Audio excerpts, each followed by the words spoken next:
All right. All right, good mornings, greetings, and salutations, ladies and gentlemen, and everything possibly in between. It is 11:16 a.m. on Sunday, the 12th of November.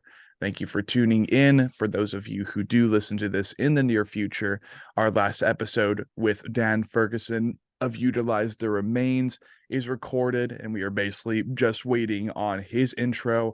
But if you're watching this on YouTube, when it uploads, you understand that this is a pretty big episode. This is pretty iconic. I wanted to stir the pot up a little bit.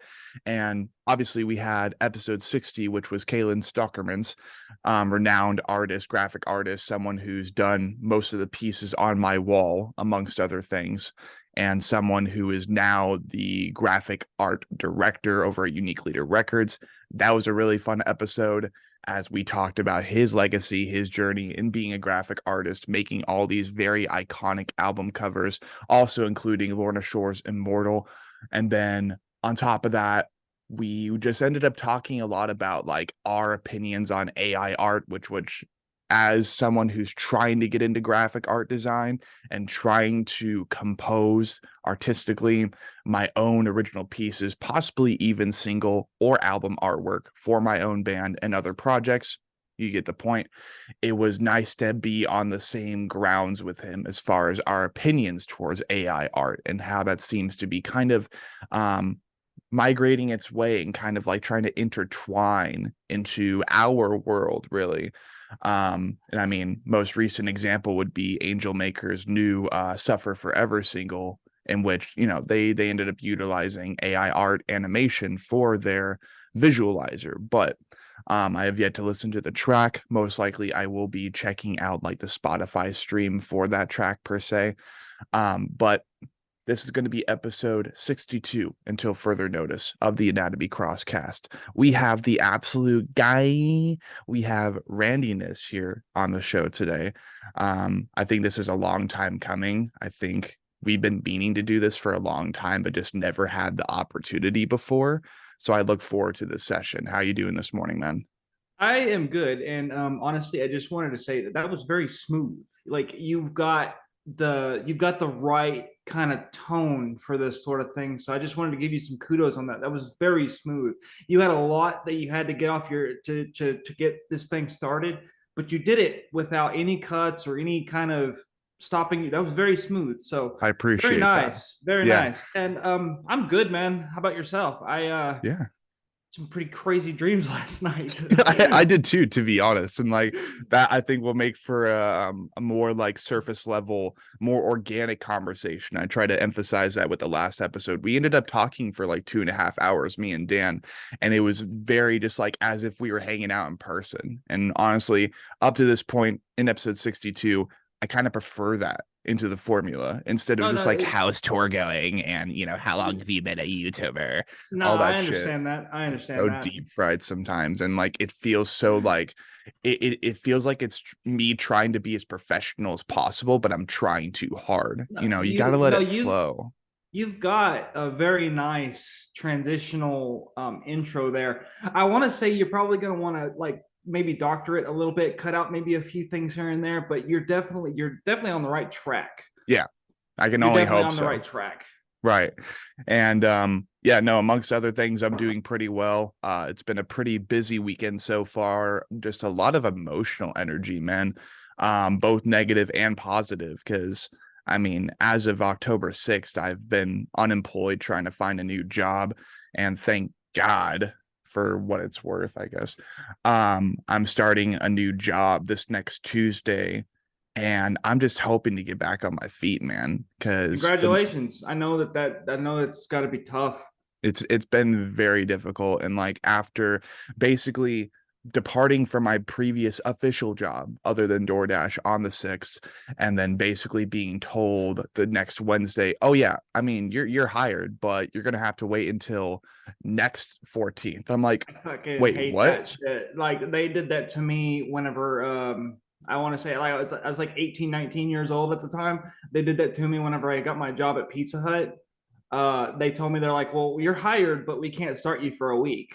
And I was like, "Okay." So I'm going to go without money for a week. That's cool, I guess. Yeah.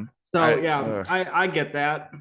And imagine just multiplying that by 4. And then because you're waiting for this other job, you try to go through like at least more than 5 job opportunities. You try Yeah. to inquire with Amazon twice, and both times they say, nah, we're good.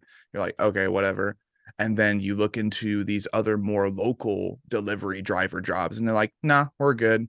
And you just kind of lose that hope over time, and it becomes more stressful. It does become a lot more stressful, especially whenever you're at a standstill. It does. I completely agree with that. Sentiment, statement, whatever you want to call it. I agree Yeah. with you. Yeah, Yeah. it's been rough, but other than that, it's like at the bare minimum, I've been able to afford tiny, insignificant things to better my mental health where I can through DoorDash. And like Hey, that's been a lifesaver recently. But honestly, in my eyes, it helps where it helps, and yeah, you got to do what you got to do. yeah. But what I will say to anybody who might be in a similar spot, who might be waiting for a job, they're uncertain about a job, maybe that you haven't even applied yet, and you're just kind of in that standstill where I am right now. If you're thinking and have been recommended either DoorDash, Uber Eats, Lyft, or anything like that, Lyft, you have to be 25 years old to drive. So even if you do have your license, you have to be 25 to operate them operate with them. I learned that the hard way too. Jesus, Yeah. So that sucked. And I just barely turned 24. So I'm like, what the hell, dude? I didn't know you had to be 25 to drive with them. That's Apparently that I didn't know that. false marketing, or not even false marketing. They just like left that detail out. So you download the app, you get to like the end of the road, you get to the finish line. The finish line is right there. And Right. then they're like, you got a year the wait. Even if you do have a good driving record, and even if you are currently operating with DoorDash and have the insurance necessary, the minimum liability insurance to operate, it's like, no, you gotta wait until you're 25. I'm like, Well, I guess I don't have to wait because I'm 30, so I don't have to wait. right.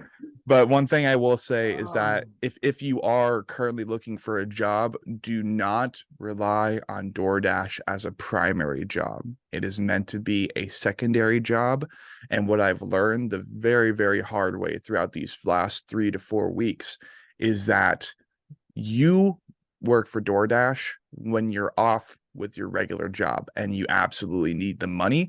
But the thing is, you utilize the financial resources, the financial backbone of your primary job to refill the tank. Otherwise, you're not really making any money. So, just lots of learning, lots of very, very stressful and difficult learning recently. no, it sounds like you've had quite the go at it, and Yeah. I really hope for the best for you, my friend.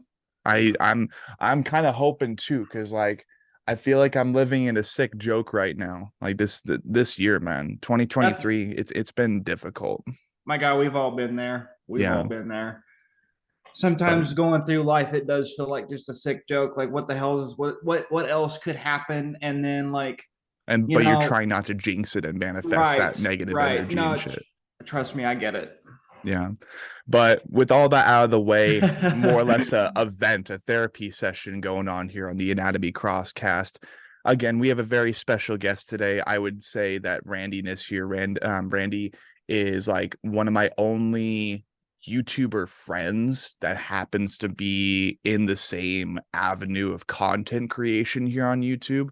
And well, let's just say I've been following this guy not since the beginning. I can't say that. I can't say I'm one of his OG fans or subscribers or anything like that.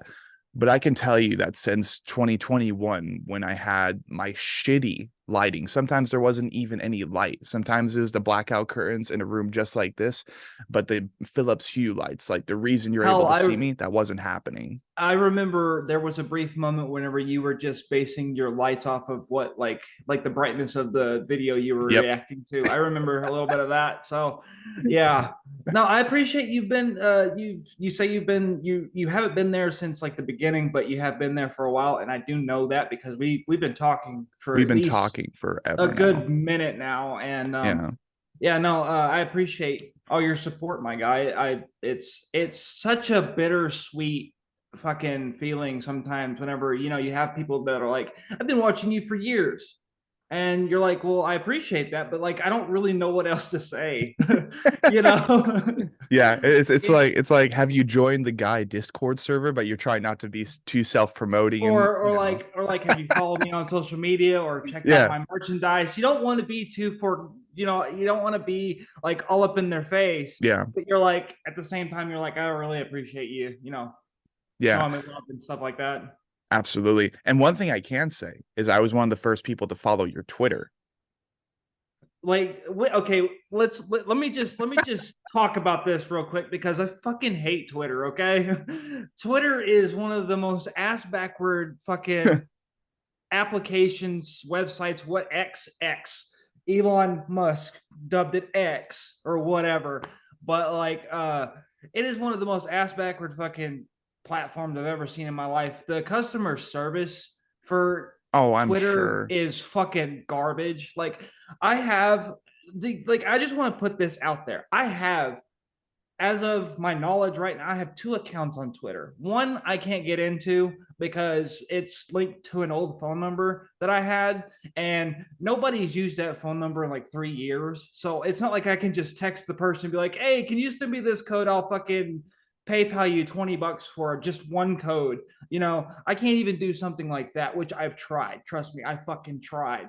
I've been like, does anybody have this number yet? And I don't get a response or anything like that. But no, their customer service is garbage. It's totally hot garbage. Hmm. And like, cause they'll if you're watching this and you know what I'm talking about, you know the kind of pain that I went through to try to get my old account back. So I eventually said fuck it, and I'm running off the one that I have now. And I get that like I've made so many because I've had such bullshit experiences with this app that I'm like, I get it. I've had like 5 or 6 accounts and like I'll follow the same people. And I'm like, I might be looking like a bot at this point. So I understand that, but like me and Twitter, man, we're like fucking water and oil. We don't mix well. I try to be as like active and shit on Active, there as yeah. possible, but Twitter sucks ass. Yeah, no, there's one thing I can say about X/Twitter. I will always call it Twitter because X just sounds like a live leak-esque site where Yeah, you yeah. see just all the unfiltered stuff. And to a certain degree, you still do because if you have the right filter on that app, because it's now owned by a pretty well-known billionaire who tries to be like cool and hip and shit. Um, it's Well, the only thing I have to say about his billionaire ass is fix your customer service, sir. This is a Fair. $1 billion fucking application. Fix your customer service. Right? But I will say that I am mainly on there when I am to utilize what little promotion mechanics YouTube has that filters through it. Like, I'm sure you've seen that recently uploading Yeah, some of yeah. your videos. They'll have the share option for all those apps. That's the only time I'm really ever on X, but Twitter. And other than that, it's just me following a whole bunch of low-key OnlyFans content creators because I have nothing to hide. Hey, Like, you know what? Everybody's got their own prerogative, man. yeah, exactly. And I see no shame in promoting that sort of lifestyle as long as you don't fall into the pit of what Christians or like Western monotheists would call like lust. Like, don't fall into Right, that hole and just always be in right. this primitive No, feral state I'll of I'll admit that like I follow a lot of band dudes, and some of them I follow their significant other or whatever, and they do have that kind of promotion or what have you. And I'm not bashing anybody. Like everybody's got to fucking make ends meet yeah. regardless. Everybody has to. And in And this economy, man, it's near yeah, impossible to like like truly make it I now. have I have nothing against people who do that. Absolutely not. Yeah. But like I get what you're saying. I Yeah. do. It's just like when it comes to that app, that's usually where I see all the really unfiltered stuff. Like I'll just scroll down far enough and I'll see just, Well, like stuff. you make Twitter, and then it like gives you like a basic set of things. Like if you want to follow music, you can. If you want to follow gaming content, you can. Sports, whatever. But like you're on that app for 15 minutes, and immediately it's like, do you want some fuck? Immediately, like Twitter can't help itself. It does that. Like if you even show even the slightest inkling that like you follow one like female vocalist or something, immediately you're almost hit with like 50 bots. It happens to everybody. I've seen it happen to all my friends. It fucking happens to everybody. Yeah. It's the only But reason I have a following on Twitter and X yeah, is because of bots. And I'm like, dude, get out of here. yeah. I want real Like people to follow me. I want to say like 45% of my followers on Twitter right now are graphics designer bots. Oh my God, dude. Those Yeah, are the worst. yeah. That to me, either that or like the spam bots are just like, you want some fuck. It's the same energy as like Ghost Jules reaching out to me every couple of days on Instagram. I'm so tired of that shit, You bro. too, huh? You Yeah. too. Me too. Like, Dude, like honestly. you have even the slightest bit of like goth stuff or like you say that you like metal or something, Instagram is gonna come after you with those goth jewelry bots. Yeah. I, Yeah. I my Instagram DM is flooded with those ridiculous fucking bots. That's something that Instagram could definitely fix at any point in Yeah, time. Like, yeah. it's an epidemic, bro. We don't have the time to just be like, hi, this is Ryan from Ghost Jules. I'm like, no, you're not Ryan. You're probably like AER like 553 or something. You're not even real. You're not even real, bro. You don't exist. Yeah. And you're promoting a non-existent company. I just really hope that there hasn't been anybody near the beginning of that happening Like who actually fell for it and were like they lost you money or something. were you active on Instagram when I think Black Altar Apparel, Yes. Indie Merch, and I think it was what's the other one? Reality Fade. I Mhm. think all three of them were getting hit by fake accounts that looked just like them, and Whoa. they were promoting like free merchandise, Right. but you had to donate to this free merchandise to get the merchandise. Uh, They like three different fucking major record Merch companies. distributors for deep Merch, underground yeah. counterculture. What's that? Let I might jump out in a second. She go get those pancakes. I will. I'll be right back, boys. Yeah, go Sorry. ahead, man. Go ahead. He hit recording again. My buddy Randy said, "Go get the pancakes." He started recording again. I'm sure he's gonna cut this out. But since we're all here, make sure you go check out my merch spread at teespring.com. I know Teespring is trash, but it is the best way to get Randyness merch. Go check out my spread. I've got bucket hats, dad hats, and t-shirts. I had a breast cancer awareness jacket, but nobody bought it, but that's okay. Go check out my merch. There'll be a link in this description. Sean, I'm sure you'll put this in the video. It's going to be okay. This is a shameless little plug. All right, bro. That's okay. I decided to shamelessly plug myself because as soon as you got up, the thing started recording again. So I was Oh, like, really? yeah, since he's gone, fucking, you can go to my merch site, Spreadshirt, Teespring, whatever. I have no idea what flavor this is, but let's just say this looks great. I am excited for four of these bad boys. Was that cream cheese icing? I think it is, yeah. You are a lucky man. Put a Yes. ring on that shit right now. I would, but she already has one. No. Oh. Yes. And they're actually my roommates. No, I'm kidding. That's never been a thing. Funny thing though, officially, this Damn. Damn. I'm good now, I think. And you hitting that mod a little too much. A little too hard, yeah. You really said I'm gonna vape the whole atmosphere real quick. Hold up. No, I assume you're gonna cut this out anyway. So oh yeah, whatever. I might leave it in. I totally thought I paused it. What the fuck? But no, you did. It said recording has stopped, and then you got up and it said recording has begun. And so I was like, oh, I don't even think he noticed that. So but no, funny thing, Lore, said person in question was actually like my first ever official partner or like girlfriend, but it was like internet thing and like we never really met up. It was so weird. So like I gotcha. For the longest time, because my buddy, her husband now, his parents were like, I don't know if he should move in with you guys if he was like this other person's first partner of sorts. And we're like, no, that's ancient history now. Like Right. all of us are homies now, and we've been here since June. It's been a ride. It's been an interesting chapter, but yeah, I think we were talking about X, Twitter, and We like were we actually transitioned to we did. Instagram. We were talking about Right. golf jewelry. Yeah. Oh my God. Yeah. It's such a scam. And like I'm just grateful that that's like the only thing to expect on Instagram is like ghost jewels, gothic jewels, and like people wanting brand ambassadors. I will say there have been a couple accounts so far who have reached out to me and as far as investing into crypto. And I'm like, I'm not fucking stupid.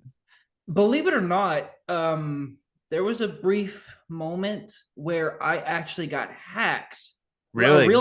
A real guy account on Instagram got hacked by a one of those crypto bots, and it followed like 6,000 accounts. Oh my God. And I was like, it's going to take me fucking days to clean this shit out. But eventually I got it cleaned out and everything's back to normal and shit. And I have the account and all that shit. Not a fucking plug or anything, but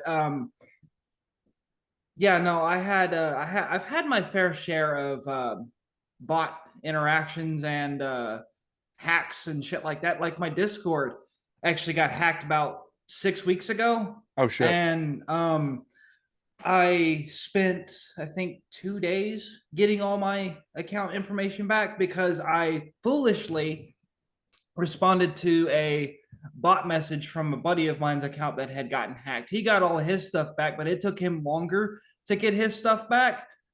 But I didn't even realize I was responding to a hacked account, and I got hit by crypto on TikTok with my account. Like something had posted 2 videos of Elon Musk, and I was like, "What the fuck is this?" And a buddy of mine was like, "I didn't know you were promoting crypto," and I was like, "I wasn't. Don't click on it." That's So I've seen that a couple times on my feed. People will be promoting crypto. I'm like, wait a minute. no, That doesn't seem right. if your homies are promoting crypto, and unless it's them physically, don't buy it. Don't buy into that shit, because You heard it here first. it took me like 4 days to get all of my shit back. And I did. I was lucky and fortunate enough to get all of it back. The only thing I don't have right now is the old A Real Guy Twitter account. And Right. there are I think some that's the one I things. follow. Yeah, I think so too. Cause like Yeah. right now, the only account that I have is the Kilgore_6. Like Mm. I'm using my name now on it. And my actual profile name is Randyness, so it should be easy to find. But the account that's active right now is me in the photo, is my Yeah. actual selfie. The other one is my old logo that the marvelous Justin. Justin Perez designed, and Metal Jesus, baby. we can talk about him if you want to next, Yeah. because there's a lot of fucking thanks that I have to give to that man, Yes. because Absolutely. not only is he one of the most genuine motherfuckers I've ever met in my life. I really do want to meet this guy in real life, but he's also one of the sweetest and most caring people I've ever met. And like that's coming from someone who doesn't even know me personally in real life. Right. Uh, Justin Perez and his brother Joseph, dude, those guys are so fucking nice and they're so fucking cool. Like, I was listening to Garza's podcast with Signs of the Swarm, Yeah. Yeah. and they had They mentioned mentioned him. Justin, and I was like, dude, do you know about this? He's like, yeah, man, all my friends have been telling me about this, and I'm like, that's fucking amazing. Yeah. Like, holy shit, Signs of the Swarm fucking name dropped him on Garza's Metal Jesus, podcast, bro. and I thought that was really sick. Like, I know that guy, Yeah. I you know. know. I've seen that guy online. He's on my feed. I'm friends with him. I've never met him because I'm not like Midwest or East base, but or not No, anymore. But other than the moth thing that you see on the cover photo on YouTube for my yes. channel, because I made that with both his art and mine, and it's also a tribute to the late Wyndham Rotunda Bray Wyatt. It's Mm. also in tribute to him. Um, the all of my channel art as of like 2021 has been made and proudly sponsored by Justin Perez. He has made all of my channel art. He's actually the genius behind the scratch logo that you see now for me Yes. for my stuff. He's just an incredibly genuine and amazing fucking person, and I love that guy to death. Nah, he's vital to the scene, man. He's been making moves. Him and his brother have been making moves. He's active in the scene. Like, I know that growing up and being in high school, like I'm so incredibly white. I don't look anything like Jesus, but the moment I started growing out my hair and like started getting stubbly and kind of had a what I call a John Wick going on, my teachers were like, "Man, you're looking more like Jesus every day." And No, I was your just, beard looks good, man. Your thank you. beard looks good. It's I been I growing. was I was almost there before the lady was like, I would love to see you rock the mutton chops again. And what happened is like I shaved it and I shaped it and I fucked it up, so I had to shave all of it off and Gotcha. start over. So this is like what you see as of like me actually getting to shape it and everything like that. So Yeah. but Right. I did. I like my beard was almost full again That's before I crazy, did man. this. So, Well, maybe we'll see it in the future oh, the because, beard will be back. Don't worry about that. You heard it here first on Mr. Sean Cross. yeah. What do you call this again? The Sean Cross podcast or So the first name was and this is a good question for lore's sake. The original name was the Anatomy the Podcast. that's right. I Right. remember some of that. Yeah. And I named it that, but the thing is, you go on Spotify, and I'm pretty sure it's still a thing. You type up the Anatomy Podcast, and you just type that in, and there's like an actual lobotomy podcast of sorts. Oh I've shit. never Okay. listened to any of it, but it's probably a lot bigger than mine. So eventually, after providing that same explanation for every episode, I'm like, you know what? You know, it'd be a little bit more original and on brand is the Anatomy Crosscast Yeah. Yeah. because No, and honestly, yeah, I've actually gotten to work with you in the past over like the like your intro for your yeah, YouTube channel, and like yes, I believe that I actually almost got to edit one of your interviews once, yes, almost like that almost came to fruition, but I was going to bring up the fact that we have actually worked together in the past yes, already, yes. so Jesus, this so guy, the fact that we finally actually get to sit here and talk, and like I'm really grateful that you actually hit me up to be on the podcast, because I've been trying like hell to get myself back into the motions of recording and getting more content on the channel and getting back into doing podcasts and metal interviews and shit like that, because yeah, I've done a couple and I really do want to get back into it. I'm not recording this, so it like the only place that you can find this will either be through your podcasts, wherever that yeah, may be on your streaming platforms, but I know it'll also be on here. So for yeah. sure I can at least share it through YouTube. But where was I going with this? It's just it's awesome that I finally get to be here to talk to you. Finally, finally. Yeah. I mean, So and you said I'm number 62. yeah. Okay. Do you know when this will be out? Your audio cut. I can't hear you.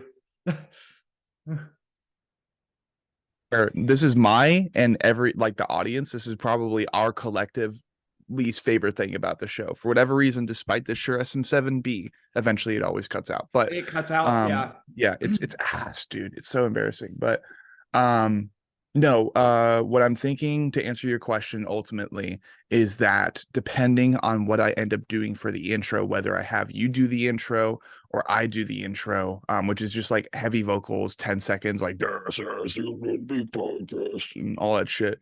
That is basically what we're gauging the speed of upload upon. Like Okay. if it wasn't for me effectively communicating with Dan Ferguson, that asking him and getting that confirmed whether or not he wanted to do the podcast intro, most likely episode 61 would have been just done and uploaded yesterday.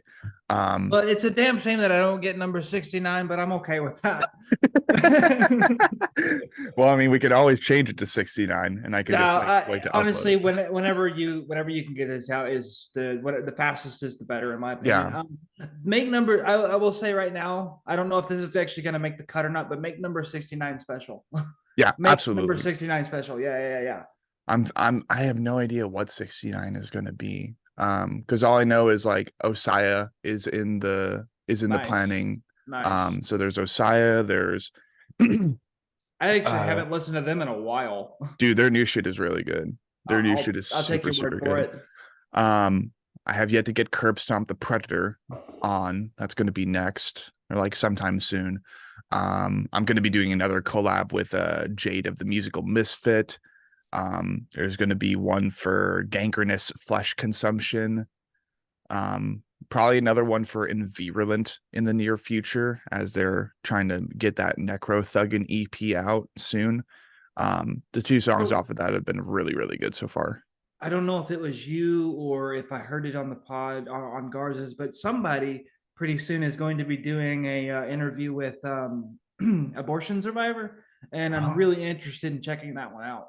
I think shit. that's what I heard, anyways. Like, don't quote me on that, but Yeah, I like, I won't. think that's what I heard. No, I know that I haven't listened to a single track by Abortion Survivor just yet. So I it's know like, Bill Endless Metal. I know he's a big fan of them. So okay, cool. Yeah, that's sick. And at least for me, it's like the only time you will ever hear about like any rumors of me possibly hosting them on my show will be because I listened to their music, I uploaded for their music, and I liked it. And I usually inquire in episode or in the upload. I'm like, hey, come on my show, please. That type of shit. Because it's just it feels more authentic if you're actually into their material as opposed to, oh, this band's popping off, I might as well inquire with them and then right. listen to their music. It just feels less authentic that way. No, um like when I did the interview with Dim's Fighting Words, yeah, like we tried 3 different times in the past to get that interview made. And the yeah, second time, I was supposed to interview the entire band. Like they were all there. It was uh all situated. Everything was greenlit, and then something got in the way. And I was like, I can't do it today. We're gonna have to do it some other time. damn, I did eventually get it out, and I got to interview Ben and Santana, right, and that ended up being a very good interview. right. And like that's the last one I did, but I definitely want to get one back on the channel. And like you said, it's so much easier to do whenever you just so happen to be a fan of the music It just feels already. more authentic. Like It it does. feels more worth your time because then, like a fan or like one in their massive audience or tinier audience, depending on the band, um, it makes it to where they also feel that love and they're like, yo, this guy is actually interested in what we do. So Right. let's get this situated We'll as see that, opposed to, like, yeah, he's probably just interviewing us for views. Like, no, sure. like that's a big reason why I try not to jump on like like the bands that are blowing up, Yeah. like they'll drop a single and then like the next thing you know, they're one of the biggest music acts on the scene. I do like doing those reactions and stuff, but I like doing stuff that like nobody's heard of. Yeah. Like I love doing stuff that nobody's heard of. Like especially myself. Like this is like I used to have this thing where like if I had a new band to the channel, like an alarm would go off, Right. but like during a file transfer I lost all of that, and I'm just so fucking lazy and I didn't want to redo it. So that's why if you're a long time Randyness fan and then you've noticed that I stopped that, that's why. It's just because out of my own laziness I just haven't gone back to redo that at all. So yeah, no, I used to do that a lot. I would react to bands that like literally almost nobody heard of, and it would get a little bit of traction, but like I still like doing shit like that. Like Yeah. I'll do your spirit boxes and your signs of the swarms and shit like that. But like I also like doing stuff for like smaller bands like Ascension, Azrael, Yeah. like fucking come on brain. It's okay. uh Don't force it. There are thousands of bands that we both Yes, listen to. there are thousands of acts, and like if I don't name you during this podcast, it's Don't not get offended, because bro. right. It's don't get offended. It's just like there are so many fucking music acts. Like a long time ago, like right when I started doing it, I called the band that I was reacting to the wrong band name, and that made me feel like shit. Like What so band did you what band was it and what'd you call I them at the don't time? know. I don't No. remember. Okay. I've blocked that out.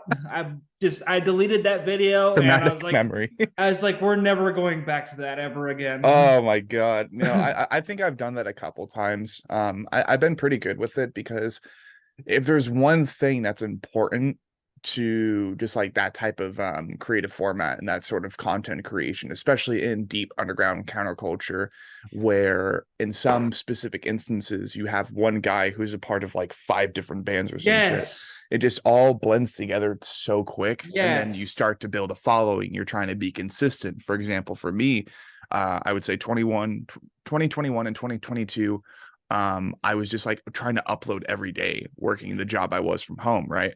So I was getting all these recommendations. I was checking all these new bands, whether it was on Slam Worldwide, Unique Leader Records, Beheading the Traitor, or they had their own channels and they like happened to pop up on my feed. More recently, it's something new that I think is actually really interesting. Instagram has been recommending me bands. I don't know if that's a new thing That by any means, but Instagram is good about recommending bands based on the type of based on algorithm what and you, music you listen yeah, to. They're really good exactly. at that. Yeah. I've, I've discovered I discovered Canine through Instagram actually. oh, really? I fucking love Canine. K9's lit. I listened They're to a their, legit group. yeah, I listened to their latest album, I think sometime earlier this year. I know it wasn't last year, so it had to be earlier this year, perhaps when I moved back and I was still working from home. But their new album was pretty good. I have to admit though, I haven't gone back to it since, but it's because there are so many other bands and just Yes. the transition between all these jobs since I returned and departed from what was my job of the last 2 to 3 years, really. um it became difficult to just attend every single band in existence per se, and even then there's another band that's going to pop up the next day and you're like, fuck. I was gonna say, do you want to talk about that? Yes, absolutely, let's All talk right. about it. All right. Like, okay, so like I live in an area where if you're gonna see a live band, especially a good one, Yeah, especially, like one that's yeah, known, like, travel. yeah, you're gonna have to travel like quite a good distance to see anything worth fuck.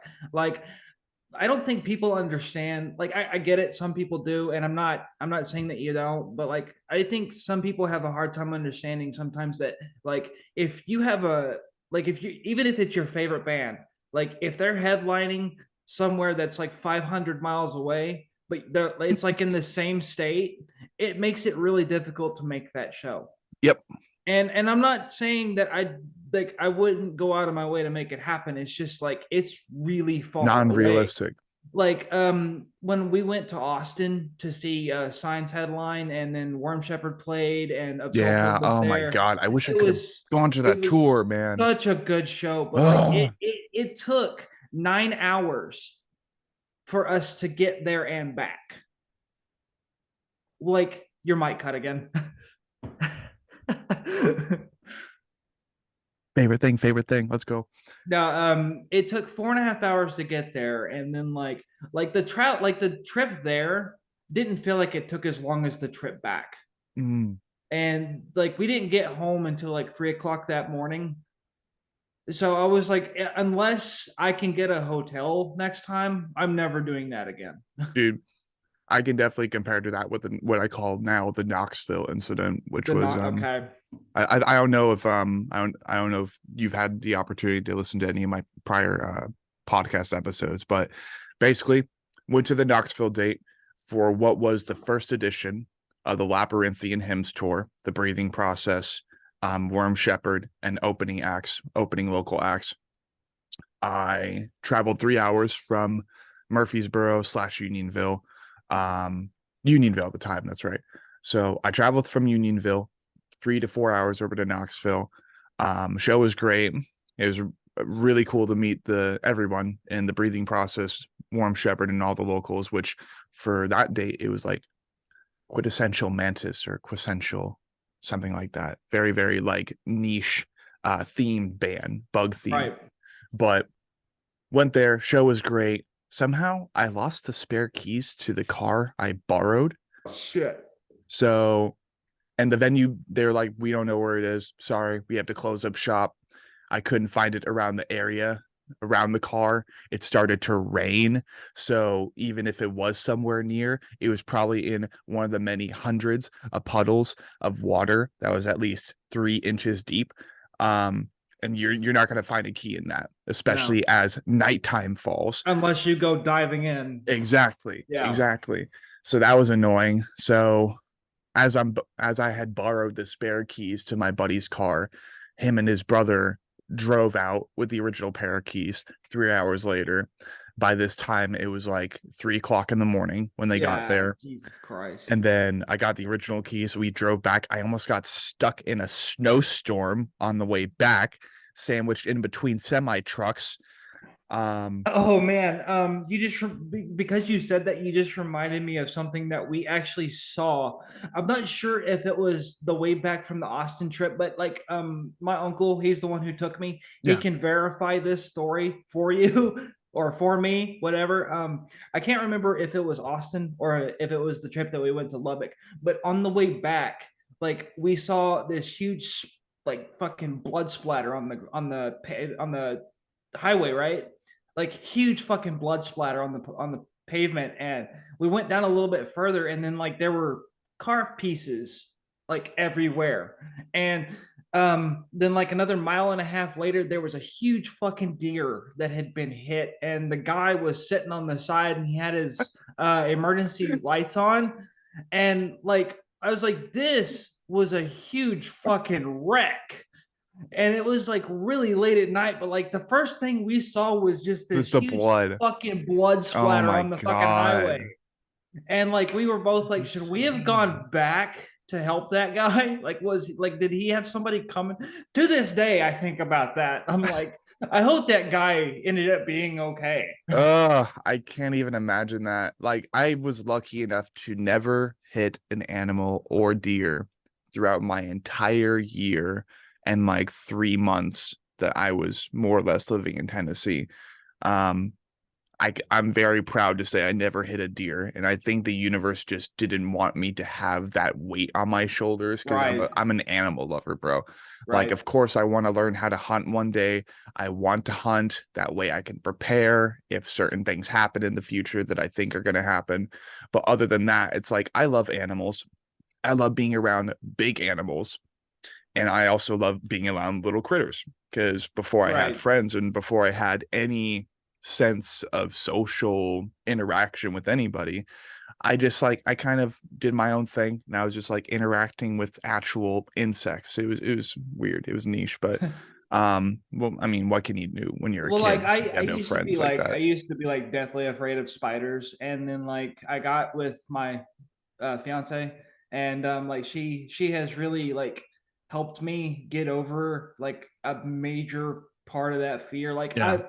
to this day I can pick up like a jumper, like a fly spider. I can Yeah. pick up one of those and let it crawl all over me. I have no issue. I used to be terrified of any Oh kind of yeah. fucking spider, but like like she's really helped me like get all over a lot of that. Now you like used to have the creepy crawly sensation, like I Yeah. couldn't fuck with a bug at all, Yeah. and like I'm like over like most of that now, Yeah.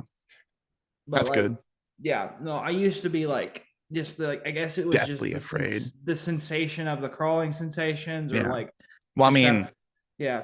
like Oh, like so many people have arachnophobia. So yes. many. It's like such a common phobia to have. And I just want to let you know right now, like you can get over like the gist of it. You just gotta Be try open hard to it. enough. Yeah, yeah. You gotta be open to it. Because what I will say is that when you even mention that, right? You mentioned being scared of the crawling sensation, right? Yeah. It's like when you really think about it, you also hear that same description when it comes to people who have happened to take meth, Yeah. Yeah. crawling under the skin, Yeah. right? Yeah. So, I mean, I would not be surprised if most of the modern cases of arachnophobia also stem from that. It's like, oh my gosh, this is what a meth head feels like not to be Actually, insensitive. I've had my fair share of experiences in life, so you're actually not that far off Right. from like personally never, like I've never done anything like that, but like I've been around people who have. Yeah. So yeah, like your explanation is not that far off, actually. Right. And that's So, just a theory. That's like a theory that I came up with just now. Is like, what if like that's the reason? It's because you hear about people using that sort of yeah. substance, and it's like, oh my gosh, this is like kind of what they feel like, the crawling on the skin. But like I also understand that spiders or arachnids, insects, a lot of them, they Like look like they still, could be aliens, bro. I get it. to this day, I will not touch a Black Widow, of course, Yeah. or like a brown recluse Oh or yeah, brown recluse. Fuck that, dude. that. Dude, they fucking those bites will fuck you up. A brown Mhm. recluse bite will fuck you up.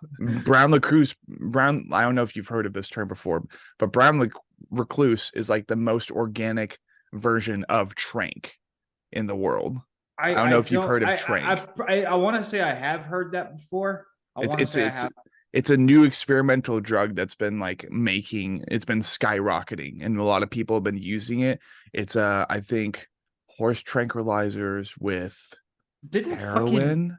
I was gonna say, didn't fucking like Joe Rogan, like, didn't he have some fire for like being accused of using horse Oh tranquilizer, shit. like I during mean, COVID? I would not be surprised. I would not be Right. surprised. I didn't Like hear anything about that, but I think he was under fire because he used some sort of like animal medicine or something, or I don't know the extent of it, but right. like that's what I That's heard. that's pretty on brand for Rogan, Yeah. let's be honest. Yeah. I mean, I listen to Rogan anyway, so Yeah, hell yeah. yeah. Got to keep an open mind and kind of listen to the more like white noise stuff, We'll you know see, what I mean? I've actually gotten some shit from people Mhm. for admitting that I listen to his podcast. I'm like, why? He talks to everybody like they're the same fucking person. That's like the major, like it's like this. That's like the biggest reason why I listen to his podcast is because like he talks to people like they're everybody. Like he would talk to you the same way he would talk to me. Yeah. Like that's like a big reason why I enjoy listening to his podcast. Like Yeah. especially his when like he interviews like comedians. I Yeah. love listening to him laugh his ass off. That's like, yeah, I do. I'm a big fan of that. That's fair. That's fair. All I've known is that Alex Jones and Joe Rogan, They like, created the biggest soundbite compilation of the internet. Yeah, yeah. No, that podcast is infamous at this point. it's great. It's got a Yeah. reputation, but it's a reputation built off of just unhinged, meme-worthy insanity, and you got to appreciate it for what it's worth. Yes, you do. It's entertainment, It's man. entertainment. Like But not everybody's gonna find entertainment in the same things. yeah, seriously. Like all I know is right now my comedic appeal would actually be the Goons, which is a group of gamers on YouTube consisting of McNasty, Blarg, the Do, Grizzy. Is it kind of like the back in the day, like the Vanos gang? Kinda. It's kind they found their main inspiration, I'm pretty sure, from the Misfits, which is like Fitz, Swagger, Oh, okay, I all got those you. types of I guys. So it's gotcha. it's very unhinged, but like nonetheless, it's comedy concentrated into semi-competitive gaming. Well, see, And like yeah, my wife and kid, they both like this gamer. He does Minecraft videos and like he does like 3 to 4 hour videos right. compilations, and I think his name's Forge Labs. I think that's what he goes by. Okay. But like a lot of his shit can be really funny. It can be. It's just like hit and miss, Yeah, you know. yeah. I would, let's see. Here's a good way to describe it. If you've ever seen any Happy Madison slash and Adam Sandler slash Rob Schneider Yeah. films, that's basically what the Goons is. It's that sort of comedy. It's really stupid. It's I slapstick gotcha. and Slapstick, yeah. unhinged. But Like if I'm gonna go slapstick, like I go stoner jokes like fucking yes. Jay and Silent Bob. Like I'm a big, massive fucking Kevin Smith fan. I fucking Mm, love Kevin Smith. Like he's on. Like I hope one day to actually get to meet him. Like he's a bucket list guy. I would love to meet. I'm a big slapsticks fucking stoner comedy. I love that yeah. shit. Yeah. Like it's interesting seeing over the last 3 years how people are becoming like more and more they take comedy too seriously, if that makes Yeah. sense. Well, I mean, like if you think about it, comedy comes from pain anyway. So It comes from dark places. It's a source, if not metal, if not music, if not painting an abstract picture, If not writing about it, some people do comedy, man. Some That people just make fun of people as a career. no, I actually just had this thought. Like you wouldn't have half of the amazing shit you have if like people hadn't gone through some sort of pain or misery for those things. I remember hearing someone talk about how most of like if you get bullied in high school and shit, like 9 times out of 10 those kids end up being like amazing fucking individuals. Like they Yeah. go and they do shit. Like whether it be music or art or selling houses or whatever, like most of those people end up like proving all their doubters wrong. Yeah. And they were like, I think you need that. And You need I that. I do agree with that in certain aspects of it. Like Yeah. you do need that in life. Like I'm not saying like you need to go find a bully and just get fucking Get fucking picked humble, on, kid. yeah, get humbled or anything like that. But like I do think that a certain amount of things like that do stem from, like people being fucked with or, uh, People being having, challenged and having their yes, mind challenged, even yes, if like, it's like not the most positive and productive, and like maybe sometimes it's toxic, the level of bullying that like, you are I don't inflicted know. with. But I don't know if you were, but I I was was. bullied in both middle school and high school. And like everybody tells you, well, a lot of really mean shit, a lot of really mean shit. And, like, I mean, here we are, Here we are here we doing are something. doing something. Yeah. I'm not Yeah. I'm not pissed because I have to get up and make somebody else's life miserable to make myself happy. I don't have to Yeah. do that. Yeah. It like I can briefly speak upon the fact that I was like the laughing stock of my elementary school for like the longest time. I was known for being the just like someone who was not mentally present and didn't understand a lot of things, didn't have a lot of social walls Right. because um it was very inconsistent, like living in one place for a long time growing up. So when we finally settled, it's like I had barely learned anything about keeping friends and keeping consistent communication with people. But what I can say is that thanks to my buddy, shout out to Josh, homie, and my twin, fucker's only 15 minutes older than me, but he's still my twin, born in a separate hospital or something. Like all I remember is that we share the same birthday, and that was like one of the Right. universe's greatest gifts to me, is just like my best friend and I share the same birthday. And that also helped like the next the what was it, the first 3 to 4 years of our life, because we would just share parties, and his parents would take me with him to like Peter Piper and stuff when I was Right. very young. Well, it's So funny it was that a you say turnaround. that. It's funny that you say that because like not until high school did I meet a guy named Gerald, Gerald. and we actually ended up becoming best friends. Like whenever he moved here, and like he's actually been in some of my videos in the Oh past. shit. Like he's the guy. I don't know if you've seen my reaction to I think it was at the time they were called Eskimo Callboy, but now they're Electric Electric Callboy. Callboy. Gotcha. I had gotten him to react to it wasn't We Got the Moves. It was the one before that. I can't fucking remember what it's called now.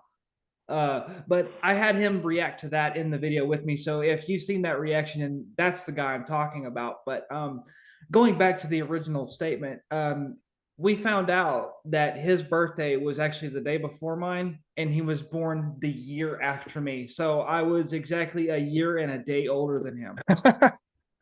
That's great. And like we like really hit it off. Yeah. So it's like you said, it's interesting how things work out that way. Yeah. No, it definitely one of the that's really where life started for me, was when I met him, because we connected over drawing Star Wars The Clone Wars TV show era clone trooper helmets. And he was like, "You're pretty good at doing that." I'm like, "Thanks." And like he sat down with me, I think during lunch or something, just one fateful day. It was nice and cold too. It was my first semester at this elementary school. And yeah, we immediately just like started doing fan fictions and stuff, and like doing little we were trying to write little scripts based off of Star Wars The Right. Clone Wars, and like make our own Jedi generals and their clone battalions like conquering swamps together, and just like, "Hey, there's a clay, go around the corner, get him," that type of I thing. get it. I get And it. it was so fun because it stemmed from that. It started with that.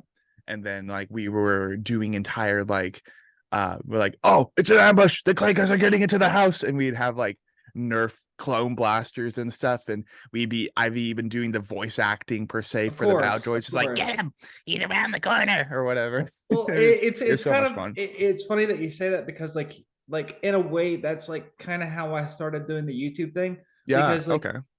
like he my buddy Gerald he was very interested in like whenever I first met him he was very into like animating like still photos like he would take a photo of like an anime character and he would like animate the background and it was like really Oh. impressive shit like I had never seen anybody do shit like that before and then like one day he was doing a gaming video and I think it was a horror game of some sort but he was using the program Vegas Pro. Mm. And I started watching him like the very first time I'd ever seen this program. I was watching him piece shit together and make cuts. And eventually I was like, I could fucking do this. I can fucking do this. And then I got a version. We'll just say that. I'm not going to go farther into it, but I got a version of the program and I actually started like making video game compilations and shit like that. They were Mm. really shitty and poor and But you horrible did it. content, but I did it anyways.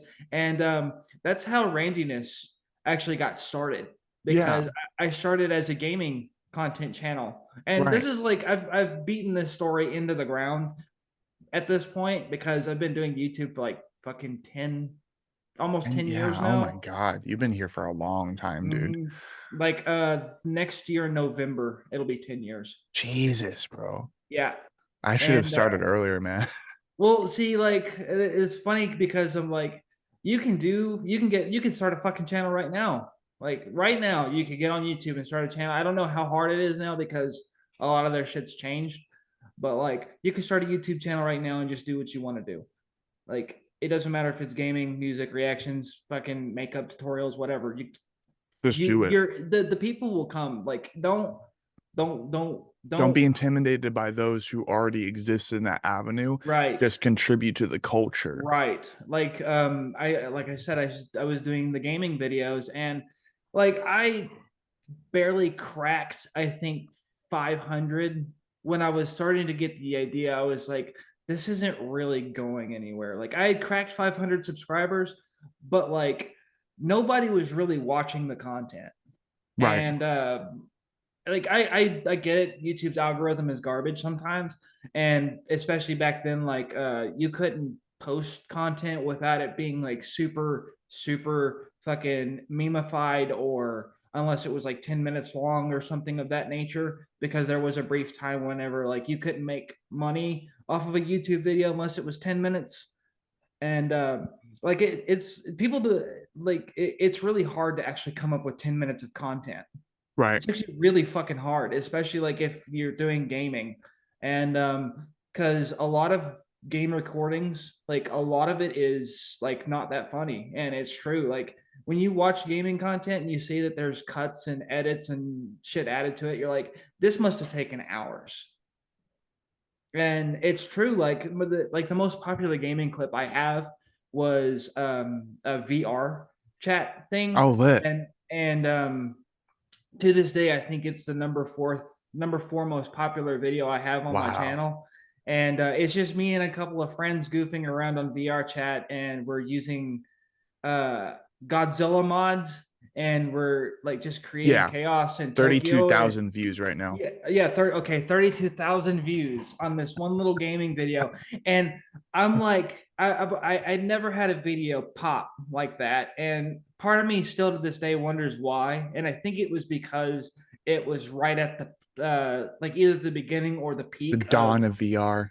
well, no, not even that. It was at like the dawn and the peak of the redone Godzilla film. Gotcha. So I think I posted it right at the right time. Right. And I didn't even realize it. Because to this day, I still go back and I get a chuckle out of that video because it is funny. And to this day, I think that is like outside of my reaction content, that is the only gaming channel that is the only gaming video that I have that's at least in the top 100 videos Yeah. of most watched. Right. Well, currently I'm looking at your channel feed in the popular section of your videos category.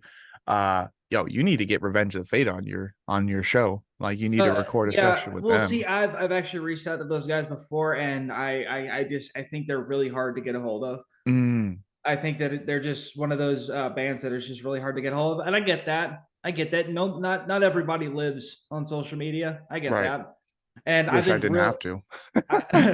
I really have been trying to stay off of social media as of late, because like every time I get on there, it just drives me nuts, Yeah, and I'm like trying not to feed into it. Like the occasional scrolling here lately, that's pretty much all I do. right.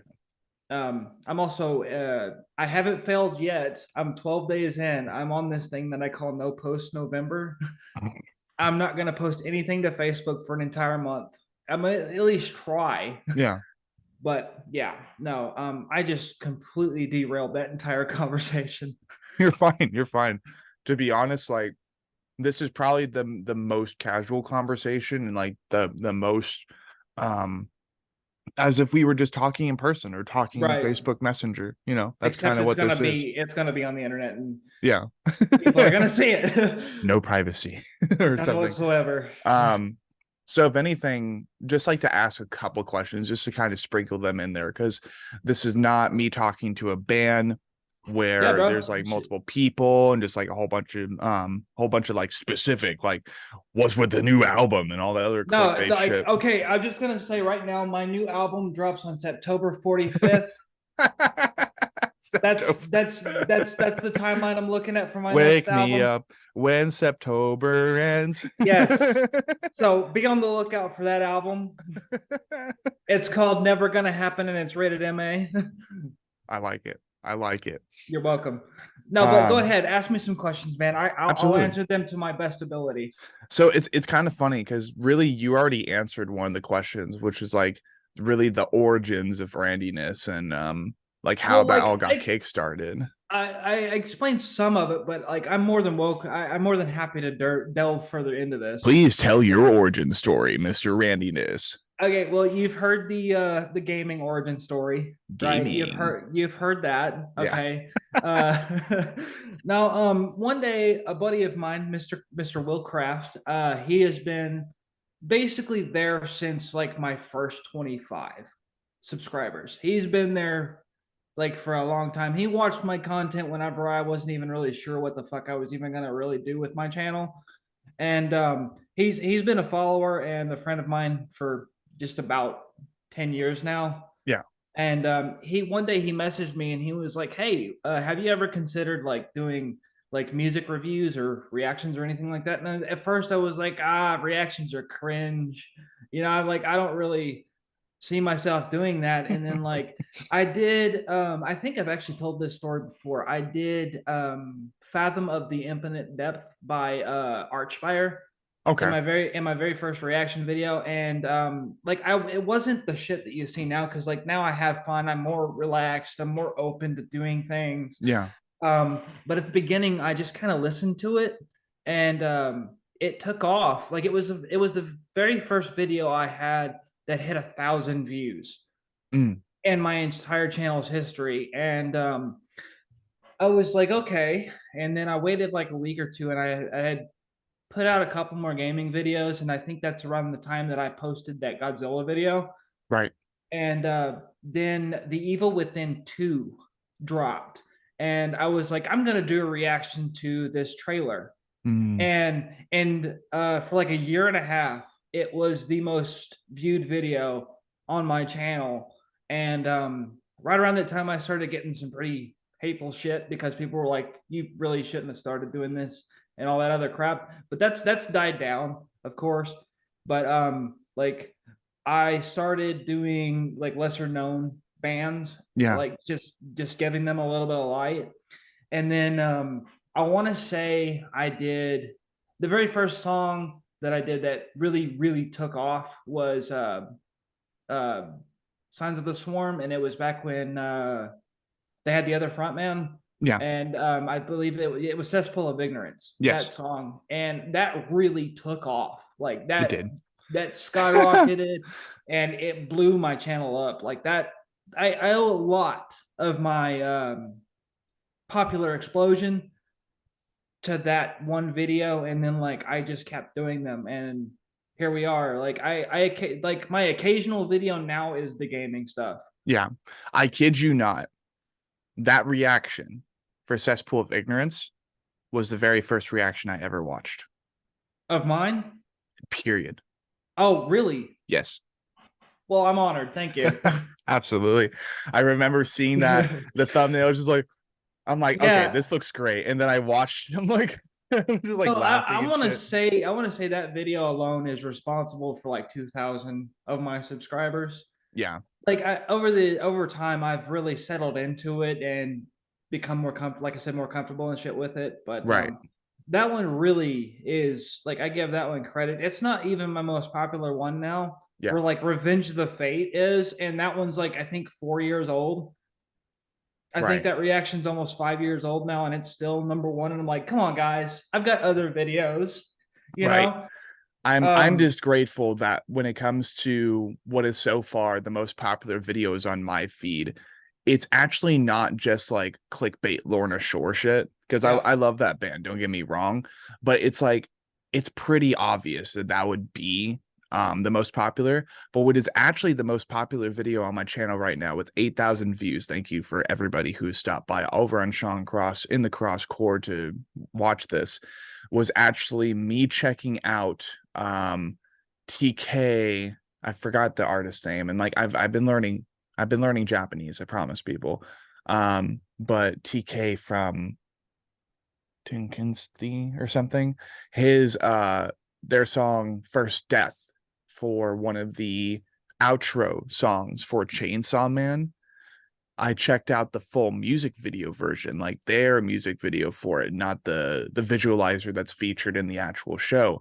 But I thought that would be interesting to do, so I listened to the entirety of the song, and it was really fun. It was really cool to hear what was the Tokyo Ghoul intro band, right? right. Because that's what they're mainly known for.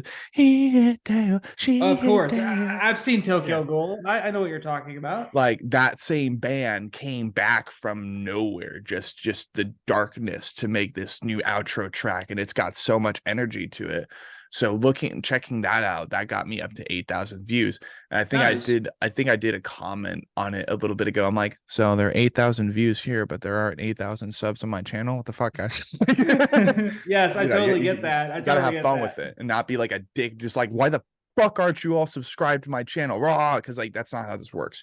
Unless Right. you want to be a dick, and then build No, your legacy upon that, then and so be it. you just opened a door for at least five people to be like, you know what, fuck this guy in Cool. particular. Yeah. Yeah, then so be it, bro. I don't care. Like that's not how I am. Right. That's the Right. disclaimer, bro. But other than that, there's Luke, which has been one of my favorite Well, bands. see, I've never actually been able to pronounce that band's name correctly, Yeah. and I really sincerely apologize to them because I've called them Mach Vuk, I've called them Mach Look, I've called Mm, them all kinds of shit, but I've never actually yeah, gotten the fucking name right. dude, Luke is like such an awesome project, and it's crazy that it's all done by one guy. Yeah, no, he's actually a really nice guy Agung. too. Yeah, Agung He's is an really absolute nice. sweetheart. One of the best Anatomy Crosscast episodes to date, as it was the first time he ever did anything creatively without his mask on. Like that was game changing. I'm like, I'm making something happen here, My bro. man's making history. Mom, yeah, I tried to. And then I don't know if I ever told you this, but like he's the one that made the podcast intro. So that Oh, really?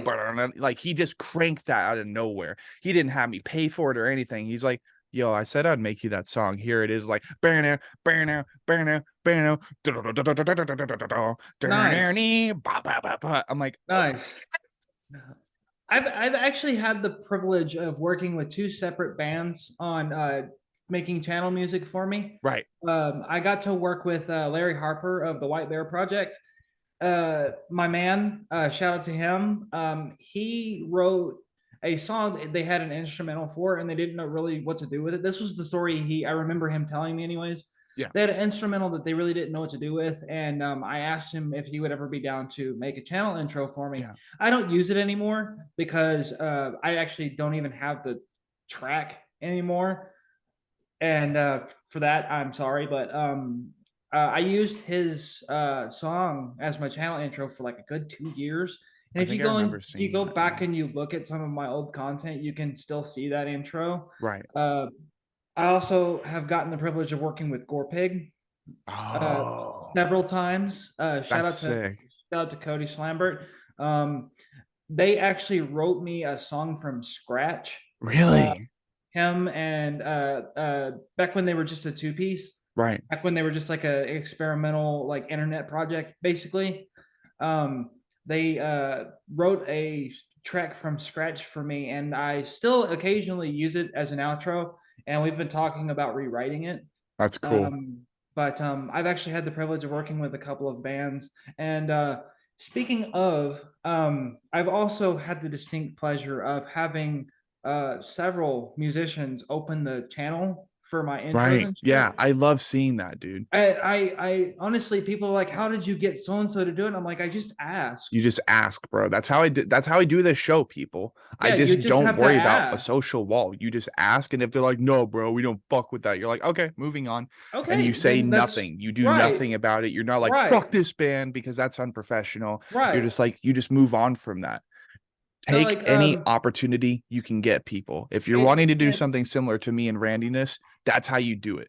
Don't I worry about swear, social walls. I fucking swear to you right now on this fucking podcast, like all you have to do is ask. Yeah, So some people are gonna tell you no, and that's okay. or they'll gaslight you into thinking that they're actually gonna do it and they don't.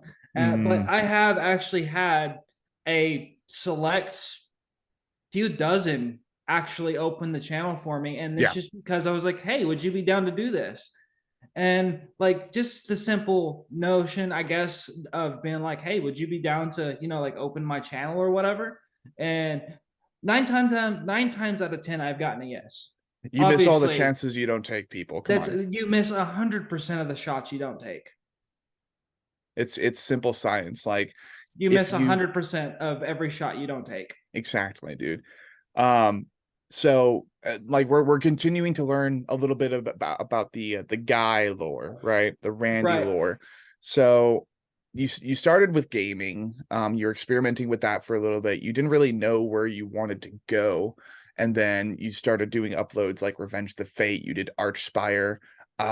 Like how did that, obviously there are so many fucking videos that you've uploaded up to this point, so we I can't mean, exactly do a roadmap yeah. and just talk about every single band. That would be Right. impossible. We'd It be would here for it, three it, hours. it, we But would be here all day. Yeah, no, but what's your question about it? yeah, so I guess like over time, like what were some of the things you were learning? Like what were some of the experiences that you were absorbing, and like what started changing over time? What made Randyness like change into what it is today? Like stuff like that.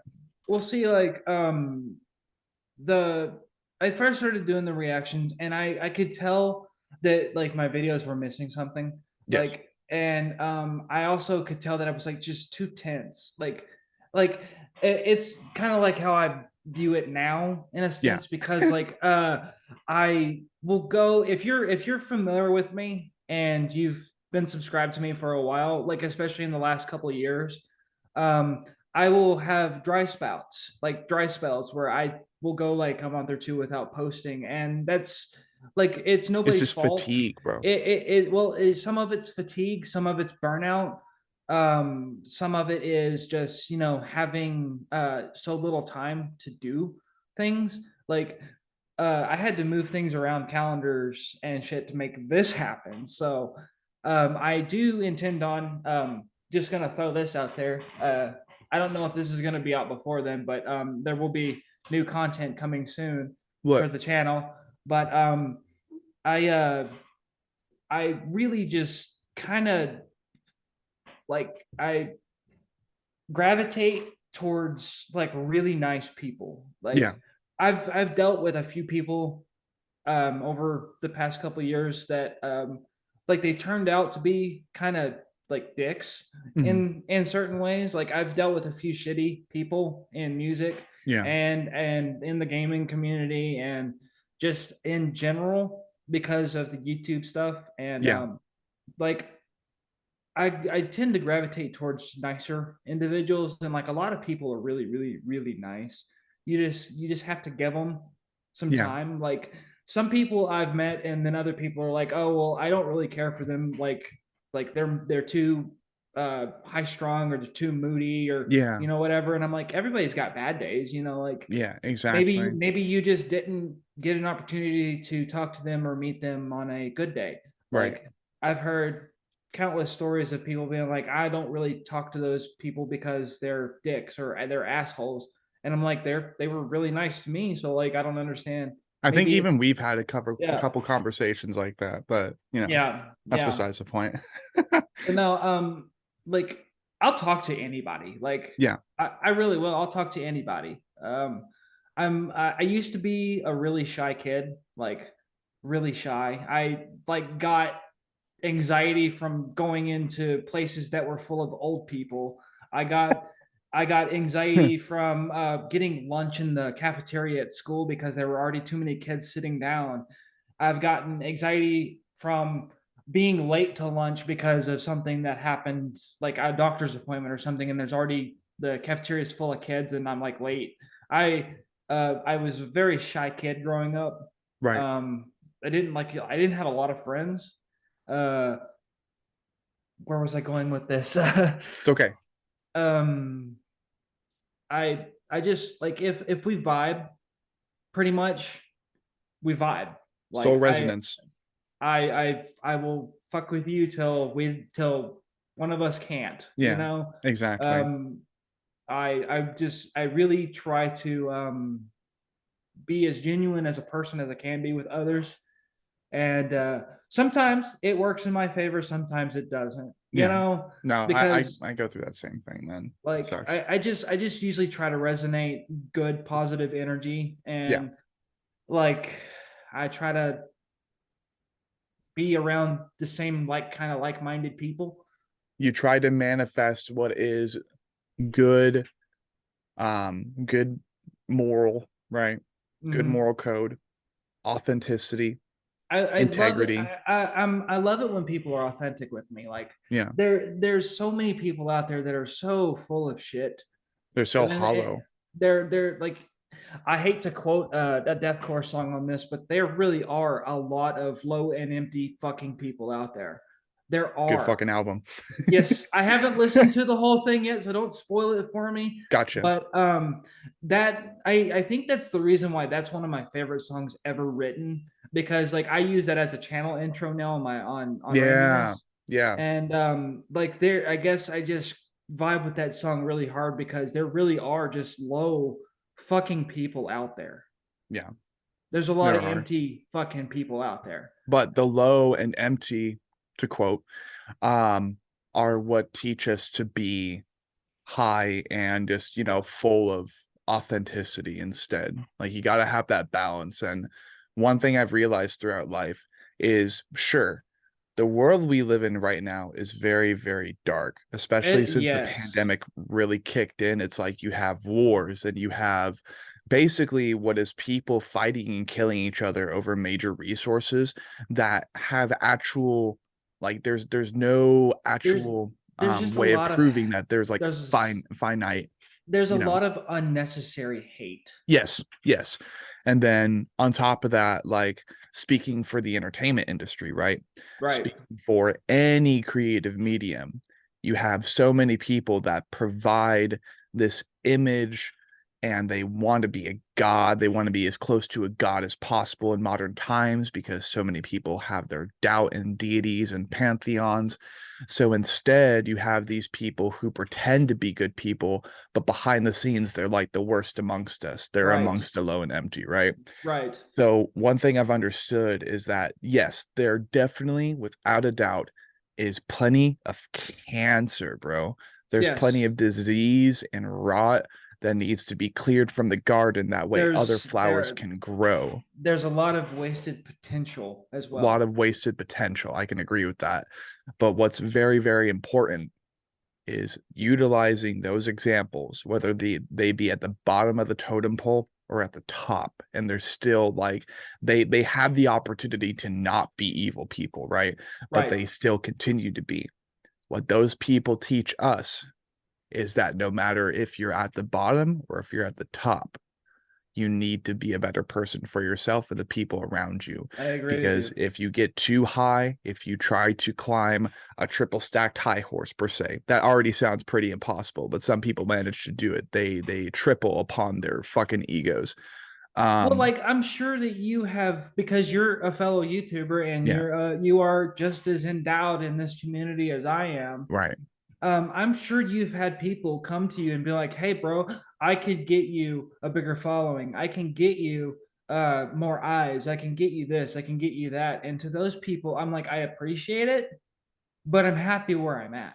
Yeah, I don't need to be famous. I like music. right. I like extremely heavy metal music. Yeah. Well, what I can say is that any time that that has occurred to me, I usually acknowledge it as a bot, or it's like, well, here's the thing. Nothing ever comes for free. Right. Ever. You have to work for that stuff.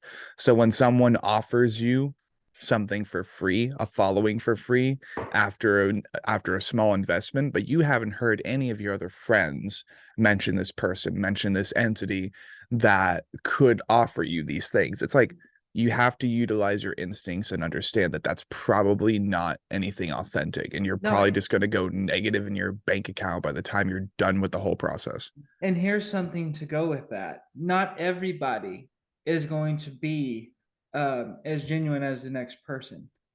So sometimes you have to make up for that shit. Yes, and not everybody is going to not. I think this is what I originally wanted to say, but it came out different. Not everybody is going to stick around. Like Right. people come and go. They People come really and do. go. People come and go, especially like if you have a fan base. People will come and go. This was a tough pill that I had to swallow like 3 years ago because I get into these situations where I'm like, I'm losing followers, but I'm providing content. Like I can't blame myself because those people left. Yeah. Yeah. They I'm made their choice. they You can't blame yourself ever. And this is something very important. I do apologize. I wasn't No, meaning you're to okay. You're good. interject. Um, one thing I've Another thing I've learned, and this is something for everybody to absorb because there's nothing, there's no I don't think there's any contradictory philosophy that counteracts this statement. No matter what you do, right? No matter how you inspire other people in a negative or positive way to do something on their own accord, you yourself cannot blame yourself for the decision and the things that people do on their own accord because it's truly on their own accord. That's why that statement's in place too. So don't blame yourself for the things that other people decide to do, but try to be the best you can be. That way, the things that people are like, this is your fault. You did this to me. Like, your music did this to me. Like, whether it's in a positive or negative note, it's like, well, I'm glad my music could resonate with you, but you did that on your own accord. Right, That is within your like power. if you listen to songs about dismembering prostitutes all day and then you go and you dismember prostitutes, that's not the song that did that to you, buddy. No, You it's decided you. to go out there and fucking fuck up a bunch of prostitutes. That's on Yeah. you. Art can The, inspire, but you can't blame the art for what you manifested and right, created into the world right, yourself. Like right, that's pretty easy shit. right. But I've had plenty of people come through my life and basically blame me for it recently, actually. Not to name names because that's not necessary, but like someone just immediately decided that they weren't comfortable being around me because I was door dashing and I was trying to be safe. I was trying to drive legally by not being on my phone. So a whole bunch of circumstances were occurring. I was waiting in their side of town to pick them up to bring them to a show with me. And so I was providing kind of like brief responses. They proceed to tell me, you've been shorthanded with me all day and I don't even feel comfortable being around you. I don't want to go to the show. You bought the ticket for me. Thanks for that, but I'm good. Thank you. Bye. I'm like, well, To that I just say, okay, yeah. bye. But then they continue to post as if it was like my fault that they didn't want to go. And I'm like, well, here's the thing. You could have gone. You just decided that you were uncomfortable being around me, even though you were obviously Hell, misunderstanding the situation at hand. you could have still gone and been on the completely opposite side of the room. Exactly. But some people just choose to not like, I don't want to be mean and say it was like delusionary of them because they were also sleep deprived. No, there. Well, in that, I understand that, and I'm not gonna like down talk it or anything like that. Yeah. But I will say that there is a lot of what was the word I was looking for? You said delusion, but Yeah. I wasn't really trying to go for that. But Definitely not. it was more of there's a massive uptick in people just like being like full of themselves, Right. like in almost a way it is delusional, but like people who get full of themselves usually end up being the kind of people you don't want to be around Is the nature of the beast. because of the nature of the beast. Yes, exactly. Yeah. Like there's people that I have met through the metal community that I've actually seen in person, and some of them I can be like, okay, you really are just putting on a mask. Right. You are just kind of people pleasing. You are being exactly what you don't want to be. Like Yeah. I've seen that so many times, and I'm like, you don't have to fake it to make it around me. Like Yeah. you don't have to tell me that you like my content and then bash it when I'm not around. Like you don't Right. have to do that. You don't even have to fucking like me at all. Yeah. You don't have But to do anything really. like the sense of the nature, I guess like you said, it is the nature of the beast. Like people will gaslight themselves into thinking that they want to be friends or fans of yours or whatever, and then like they still treat you like garbage, or they won't give you the benefit of the doubt, or they won't give you they won't tell you why. Yeah. They And won't tell you why. it's very important to me that with every relationship that I try to sustain, whether it be with a band, whether it be with my job, whether it be with a friend, a lover, or my immediate family, my biological family, the most important thing to me is communication, comfort, and only necessary amount of conflict. And what I mean by that is just the only conflict that does happen, the only thing that causes you to clash heads with these people is that you have slightly different opinions and Right, philosophies. But right.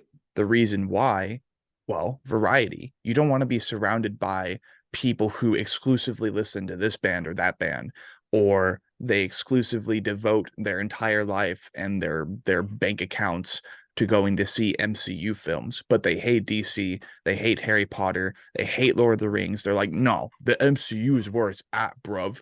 And they're like toxic about it. Yeah, no, No, I know exactly what you mean. you need variety in your life because that helps you challenge your perspective. And like perspective to me, I say perspective is diamonds, bro, because it allows you to look at life through a new lens every day. Also, the reason for the anatomy crosscast, the original like lore and story behind it is like it starts with an atom-sized microorganism with sentience somewhere out in the voids of space.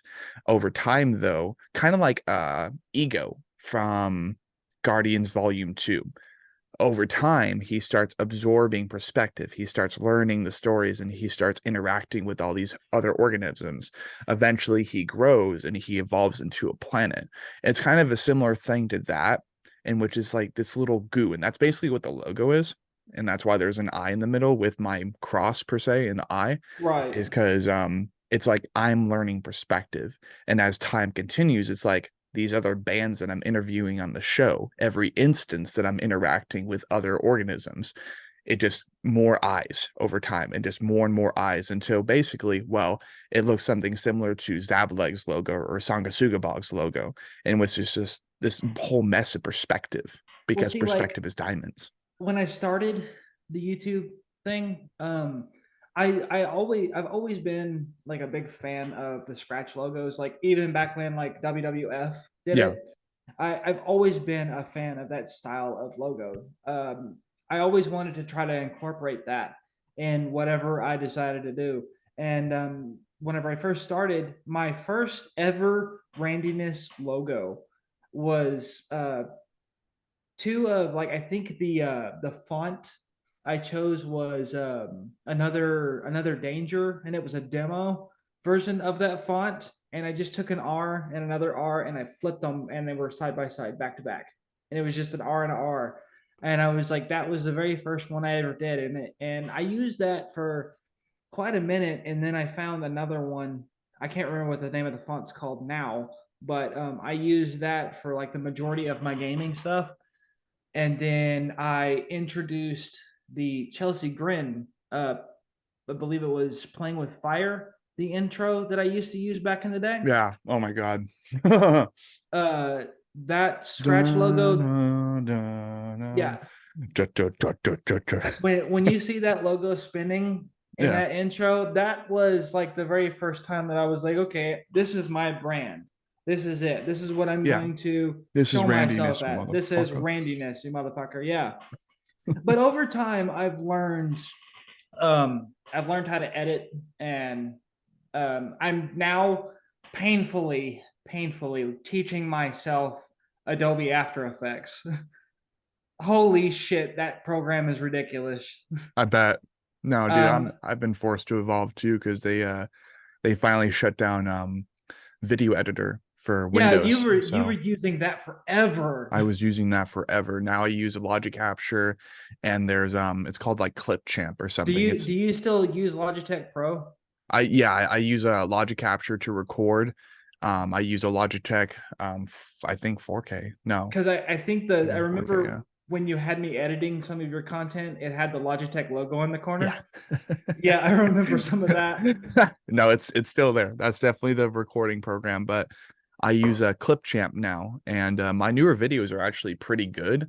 Um, I would say as far as the editing that I put into them, Right. but I'm noticing from a more recent post I did on my wall, people are like, yeah, we don't really care about the front to back sessions, bro. Like the full album sessions that I used to do every morning, the full EP sessions I would Well, do every morning. Like people if don't you really want to care about that. if you want to talk about that for a second, like Yeah, in my personal opinion, those long videos that are like full album, the hour and a half videos, yeah, those are the ones that burn you out. yeah, yeah, They burn you the fuck out. And it's like by like halfway through the album, like I'll catch myself yawning and I'm like, oh God, I'm such a dick.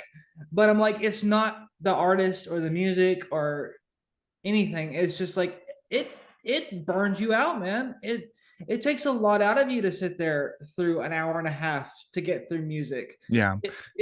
It really does. It On a burns you perfect day, out. bro. On a perfect day last year and in 2021, I would say it was actually really easy. And the only reason I ever yawn, because I'm sure y'all saw me yawn hundreds of times in each and every one of those videos. It was because I was waking up at like 4 o'clock in the morning. I would record at least one front to back session, if not two. And then if I had a little bit of time after that, I would record like a couple of one song, two song, three song reactions just to get the list knocked down a bit because I would constantly be writing bands and songs and shit. But By the way, I just want to throw this out there. I think that that is one of the most clever things I've ever seen from a reactor. I know you do the pig squeals and all that. yeah, So, like you calling your stuff reactions, like I don't understand how the fuck that hasn't caught on yet. That's really ingeniously clever. yeah. That's very clever. And I give you kudos for that. Like, I don't understand how you're not a bigger channel because of that. I don't either. No, I'm kidding. But no, that's honestly one of the most clever word plays I think I've ever seen through the reaction community. I And appreciate that. I'll tell you this right now. I don't watch reactions. Blasphemy, I know, but Blasphemy. I don't watch reaction I don't videos. want that create a pollution, bro. I don't actually watch a lot of reaction videos. Um, like if I request it, like if I tell you that I'd like to see you check out like Endless, my buddy Bill, he runs the YouTube channel Endless Metal. Okay. If you haven't seen him, Yeah. he I actually got him to react to God the Animal by In Gloom. Oh yeah. And to this day, that is one of my favorite reactions anybody's ever made. I like watching some, but I'm not gonna sit there and say that I watch all the reaction Yeah. channels because I There's don't. so many, bro. Since Uh, 2019 and 2020, it just skyrocketed. The pandemic there hit, and there everybody's are like, a yo, we got to lot. react to Lorna Shore, bro. We got to react to Sleep Token, Spirit Box, the fucking warm No, shepherd. I'm like, fuck stop, that. please. Fuck that. Like there's like a lot of people are gonna be really mad at me for this, but I will never, ever, ever have Sleep Token on my channel. Mm, Never. Because I don't want that fucking fan base, man. that's fair. Sleep Token fans are Horny. wild. God damn, they're Yeah, a bunch of wild. horny.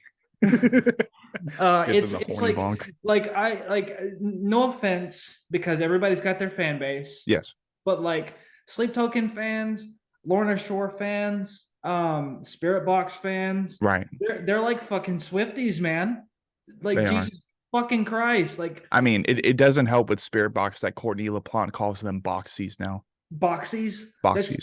That's actually kind of clever. I like it. I do like it, but it's like that's too tongue in cheek with Swifties, bro.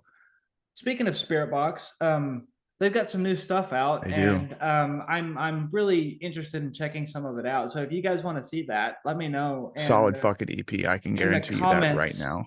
Like, I wish it was a full length album, but I'm also not going to be that toxic person who only cares about the albums per well, se. like from what I understand, they recently did a feature with another artist Megan Thee that like Stallion. yeah, it's like really fucking popping off. Yeah.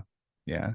Is it I'm good? That's all. I haven't listened to it. yeah, it sounds pretty good. It sounds pretty Spirit Box friendly. It doesn't feel like it was forced or like Rise Records was just Well, like I interrogating them for the I collab, know but from Metal Bird yeah. that they're in that video like she's pulling her own skin off, like something about that video. I'm not sure if we're even talking about the same thing, but I remember him seeing a video where this woman was like pulling her skin off, and I think it was the Spirit Box track. If I'm wrong, let me know, but I'm pretty sure it was that. But yeah, no, I thought about checking out the new Spirit Box, but like the fan base The is fan base. fucking the fan base is like a big deterrent. Yeah. Like, not that I wouldn't love to have 10,000 subscribers right now, but like I'm actually like really super fucking happy that I'm almost at I think six or Yeah. seven. Oh, I I'm can only almost imagine, bro. That must be exciting continuing to climb. Oh yeah, it is. And like especially considering that I don't post as much as I used to. Like the Yeah. fact that the channel's still growing, it's not growing substantially, and I'm not looking for that, Yeah. but I am happy that it's still growing and people are still tuning in to check out Yeah, my dude. content. And One thing I can immediately say is that Randyness to me is like a wine cellar, bro. There's a whole bunch of aged content, right? But the thing is, people like their aged wine, and you have a massive selection of fermenting and aging content the that's still really, really reactions good. really took off. They Like did. I was not expecting to be even at over 5,000 or 6,000. I'm not even sure what the fuck number I'm even at anymore. Let's see. You could probably tell me. I'm Yeah. either close to 6 or I'm close to 7. You're close to 6. You're 5.84K. Okay, so yeah, no, the closer we get to 6K, the more excited I'm gonna get, of course. Yeah. But like, I didn't even expect to hit my first 1,000, and that was fucking 6 years ago. I hit 1,000 Right. subscribers like 6 years ago, Man, I'm still and waiting on that, bro. Like, but yeah, dude, it'll happen. It'll happen. You just got to keep grinding. yeah. Just keep fucking like find that scratch post and scratch until your fucking nails are sharp as daggers, man. Yeah. I'm serious. I know that's a weird metaphor, No, but no, I get it. like find something that like a lot of people keep coming to me and being like, I want to start doing reactions, but I don't know where to start. And I'm like, well, first of all, you need to start where you like. Like, if you like Britney Spears, fucking run her goddamn discography if YouTube will let it. Yeah. React to every single music video she's ever put out. If you're the gospel music for person and you want to do reactions to that, kudos Provide to you. your, yeah. Kudos to you for getting through it because holy shit, but like do what makes you happy. I've Yeah. said that since the beginning. Speak your mind, be authentic, stay honest with No, yourself. like I And legitimately told my subscribers of I think it was the browning reaction that I did. right, The because I'd never done the browning and I was like, this is actually like the first time I'm legitimately having this band on the channel. right. And then at the very end, I'm like, I dare you, motherfuckers, to send me a bad track. Because like I haven't like I don't think I've ever done a video that was horrible. like I just didn't like the music at all. Right. Like, but the most shit on video I've ever had, and it's still there. You can still go look at it. The discount, the dislikes are gone because YouTube got They became soft. sore losers. They got soft. We'll just leave it at that. They got soft. Yeah. But my most hated video, I do believe, is still As I Lay Dying. And Mm, it's because I compared them to like metalcore groups like Killswitch Engage and like Bullet from a Valentine and shit. that's lore. And people were like, I just can't believe you fucking compared them. I'm leaving a dislike. I'm And I'm like, offended. yeah, I like so many people fucking came to me and Keyboard they warrior ass. shit all over that video. And I was like, okay, well, I'm never reacting to this band again, ever, ever reacting to I this band again. No, and I will tell you this. This was another hard pill for me to swallow. You're gonna get hate, regardless of the Yeah, content you decide to do. You're gonna get it. You have to ignore it. You have to take yourself away from the situation. If you have one comment that's got 97 people saying the same thing, well, then that's 97 people saying you suck. You know, that's 97 people still interacting with your channel. I like that little subtle wink you did there. That was yeah. Yeah, that's still 97 people that are interacting with your content because at the end of the day, it doesn't matter if you get a million dislikes. It doesn't matter if you get a million hate comments. Those clicks and those interactions are what's going to be what gives your channel the Yeah, fucking absolutely no bump it context needs, provided, but anyways. you know Yeah. firsthand how well I've absorbed that side of being Oh a YouTube yeah. Oh, content creator. I'm well aware of some of the shit you've probably had to deal with for either doing reactions or just interviewing people that may not see eye to eye with everybody. What you know? Treading water. Really trying to be careful. I Sorry, am. I'm sorry. trying to be super careful with how I deliver this statement because you and I both Okay, know that there are a handful of people out there that are knowing exactly what the fuck we're talking about right now, and they're like, "Just say it already, you just say fucks! it. Just say it, you Fucking fucks!" take it from me. Take it from me. But no, No, this year has been interesting for the channel, and I wish I could do more, but when you're fucking jobless, there's stuff that you're limited as far as doing before you have to take we'll see. responsibility for yourself. I don't know if this was a question you were going to ask me or not, Right. but this is legitimately one of my favorite questions that I get asked all the time. What's Like, up? why do I say "guy" the way I do? Gay. Was that going to come up at all during Sure. this interview? Why not? Well, let's talk about it right now. Let's talk about the brand on brand shit, okay? Like, Gay. I never even thought that that was gonna take off like at all. That was one of the most random fucking things I've ever seen pop off from like my channel. Like because like people don't come up to me and they're like, "Hey, dude, what's up?" They're like, "What's going on, my My guy?" guy. Yeah, no, it actually stems from a joke Mm, that me and my buddy Gerald, he used to do content. He was under the name Reckless Gaming Stuff gotcha. and he did like a shit ton of Dead by Daylight content, like a lot of it. And anyways, we were joking around one day, and like somebody called somebody my guy, and so like we started like fucking with the My vowels guy. and shit in it, and so like it started like, "What's up, guy? What's How up, you guy? how you doing, like guy?" And then I fucking used it in a Like, that's it. I used it in a Gary's mod video of all things. And like I was having a long ass wait screen, like I had a long ass waiting screen, and like for some reason, like Trouble by Taylor Swift was playing over and over in my head. Right. And like so I just started singing it and I was like, Guy, Guy, trouble, trouble, trouble. And like I fucking just started using it. I just started using it, and then It's like great. a lot of people know me as the guy. The So guy. whenever I started actually incorporating it into social media, I was like, fuck it, I'm going by a real guy. Because they're either gonna find me under Randyness or they're gonna find me under Guy. Yeah. And ironically, Guy and Randyness Guy. both of those hashtags on TikTok have over 290 something thousand clicks each. So that should tell you right there. Also, while I'm on the subject, TikTok is my biggest fan base on all social media. It's going to be for everybody. Like, That is the biggest following I have yeah, across all forms of social media. yeah, We are almost, and this is not a shameless plug or anything, but we yeah. are almost at 10,000 followers on TikTok. I'm almost at 100,000 channel views. Like that is ridiculous and fucking unfathomable in my opinion because I'm like this little fucking big-headed kid from West Texas. So thank you for that.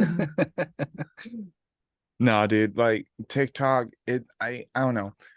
I appreciate TikTok right now because my For You page is what most people, including the feds, would call conspiracy theory based content. So, I do trust me. I've actually had the same video feed that you're talking about. I think TikTok is one of the most reoccurring and one of the most amazing social media apps when it comes to understanding the user yes.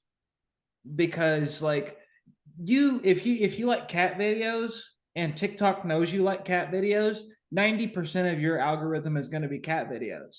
Well, here's the issue though. My roommate um is very much a cat person, but her cat feed fine-tuned to a Russian dude throwing a cat in a blender. So, Oh, Jesus Christ. Okay. So maybe TikTok needs to get their shit together a little bit. But long story short, it is one of the most up to date and the most fucking scary accurate it can apps. be. Yeah. Like what I can say is that because of TikTok, I've been able to keep up to date with a lot of stuff behind the scenes. Right. And literally, the only reason it's not on documentation, official, or like factual statements is because TikTok, as unhinged as it also has a big censorship issue.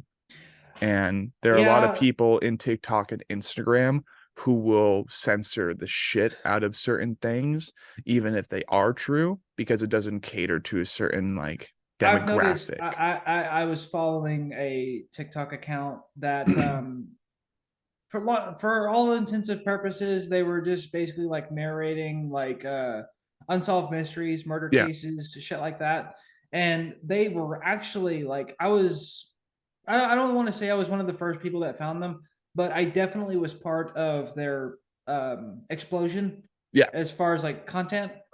And like I don't use TikTok like everybody else does, really. Like, I don't really get on there and mass scroll for hours upon hours upon hours. Like, I get on there and I'll like a few videos and then I'll post my content and then I'll get off. But like, I was following this channel and it was a guy that was narrating stuff and like he was actually like making low key a lot of goddamn sense. yeah. And he posted, I think, something either about Jodi Arias or something about the Benoit murder tragedy, Right. and TikTok took him down. Gotcha. He's gone. And I know that there was another guy that had to actually change his name for not only to keep his YouTube channel alive, but to also like pander to the crowds. Right. And I won't go into detail, but his last name, like he had to change it. I'm like, that's the most ridiculous shit I've ever heard. Somebody having to change their last name because it might be uh maybe a Controversial. derogatory a controversial term that might mean another thing to another specific audience, Mhm. but like that's his last name. Like Yeah. he has no control over that, but like he changed his last name to I think his other family's last name so he could Right. continue making content. Right. Imagine that, bro. People will dox you just for your like your last name and shit. Yeah, That no, can happen. like I don't go by my last name on like my real legal last name That's yeah, neither do I, bro. That on shit's social just media. healthy. Like you I don't go can't by really my do real that if last you want name. privacy. Well, like you were there back when I had my other Facebook account, right? Yeah, Back before I reset everything. Um, I don't get on Facebook that much anymore. I because really don't. Facebook is also cancerous sometimes. Yeah, Facebook can be just as bad as Twitter in some cases, but like I quit going by my real last name because people were like for some reason I don't know who it was, but like there was a lot of people like reporting me for like suicide and shit on my Really? other account. Yeah, like twice in a matter of a week's time. I had been It's that last name doc situation, man. I was having people like report me for suicide, and I was like, I'm not even suicidal. Like, what the fuck is going on? And then all of a sudden, like people started reporting me for hate crime. Uh, what the Shit. fuck? And I'm like, I've never been hateful ever to anybody. Like, what the hell? I'm only hateful to those who deserve it, but even then I'm off camera, motherfucker. Well, Like see, like it's if not somebody Randyness, bro. if somebody deserves hate, I usually let fucking nature run its course on that Yeah, shit. you let fate do its thing. Yeah, fate's good. Fucking karma's a bitch, man, and karma knows no bounds. It knows no Knows gender. no It prejudices. knows no prejudice. Nothing at all. Karma will get you regardless. Yeah. And like that's like a big So reason why like there's certain things that I won't um involve myself with yeah, because I'm like if things go the way that they look, they will get theirs. yeah, exactly. And for that, I can definitely agree with you. It's like if someone is truly evil, then someone will stand up, someone will take action and cull out the cancer. They'll cut out the cancer. You know what I mean? No, and I've cut out a lot of cancerous people. Yeah. A lot. I've cut out a lot in my life. And some people are like, well, you know, da da da da, they're doing this now and they're all right. And I'm like, well, still, I'm washing my Just hands of the clear of it. Yeah. just I stray as far away from shit like that as possible. Yeah. And it's sometimes it's better that way because then you can see how it plays out, kind of like watching a movie Yeah. in a kind of psychotic way, borderline psychotic way. It's like watching a movie from afar. It's like you stay neutral, right? You stay Mm-hmm. outside of the situation and you just watch Well, and see see, what happens. it's like certain people don't like certain actors. Yeah. Like you'll watch a movie and you're like, ah, oh, fuck, he's in it. I don't fucking like him, but I'll still watch the movie Yeah. anyways. Yeah, exactly. Exactly. But like I won't even like it's weird because I won't even like give it the benefit of the doubt. Like Because I just won't do it. right, you don't Like separate the art from the artist, which that's something no, we can both agree on. I try not to do that anyways because I'm like I don't want to sit there and support someone's art if they're a bad person. Yeah, I And like completely agree. I can understand that certain people can really they like some people do like one bad thing and then like you can like if you pay attention to them you can tell that they really are trying to straighten up their act. Like Yeah. I've seen that before, but at the same time I've seen other people like go through shit and then go through shit and then go through shit and then they just keep putting themselves through really horrible bad shit, Yeah. and I'm like at a certain point And you have to dude, separate yourself from it. that's the insane part is that like I've you were talking about like they went through something shitty and then they fixed themselves. They're trying to be better and they are being better. Right. I've had that experience with bands, but yeah, I've had the other experience where they continue fucking up with people that I Yes. personally knew in my life. And they Yes. never fix themselves. They never neuter those bad experiences per se. They never cut out that cancer. They just let it grow. They're like, fuck it. I mean, this is a part of Well, me now. This has been a like part of me. It's like so annoying. there are certain people where I'm like I choose not to involve myself with, and then like I continue to see them, and they're still spiraling out of control. Yeah. Like they're all right, but they're still being that person. Yeah. And Yeah. that's like that's like the most clean PG way that I can label that. Yeah. And that's There's completely fine. it's like I know that that's very fucking vague And people listening or watching this are going to be like, what the fuck is he even talking about? Like, what was with this tension? Yeah, like why are you being so fucking cryptic, guy? But no, like There are that's just reasons. there are reasons. Like there are reasons. Like I separate myself from situations that just Yeah, and inevitably, yeah, they do work out. Like if someone's trying to better themselves, but there's always that one person. there's always that one person, and I can definitely speak for that. I can definitely state that that's a thing.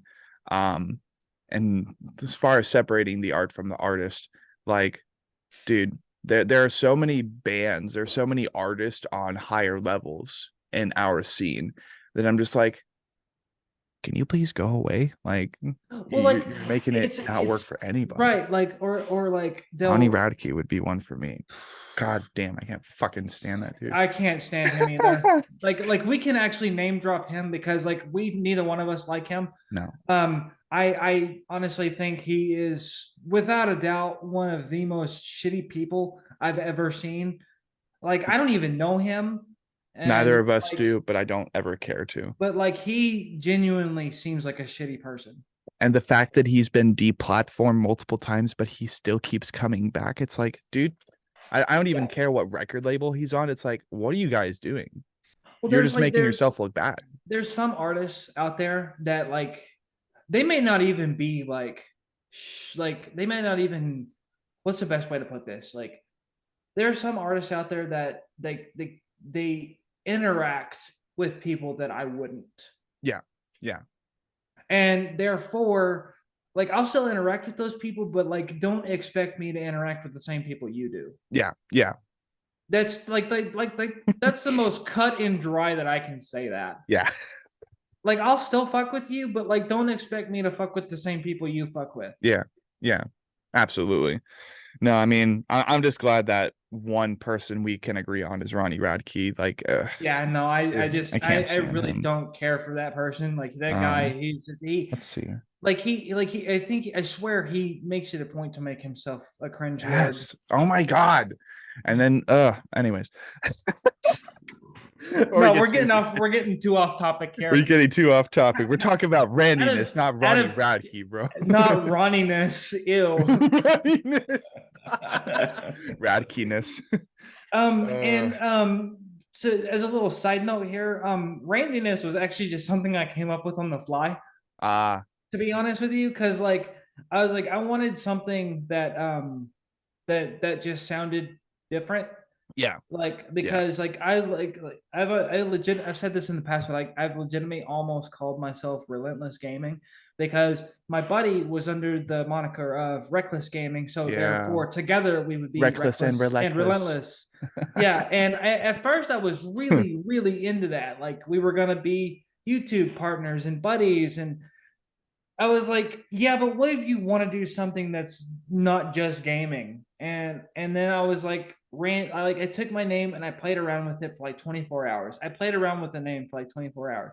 And at first it sounded kind of cringe to me because I was like, what the fuck does Randyness even mean?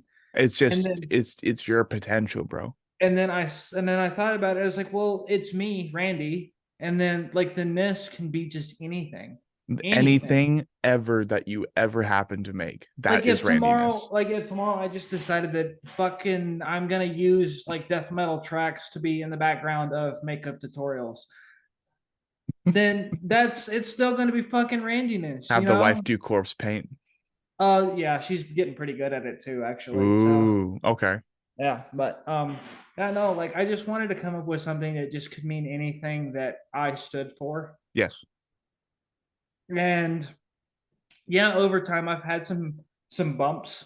Yeah. I've had some potholes I had to fill. Yeah. I've But had to separate myself from things. that comes with the process, though. And kudos, honestly, if you're watching this right now and you've been in this situation, kudos to you for separating yourself from those situations. You cut out on me again.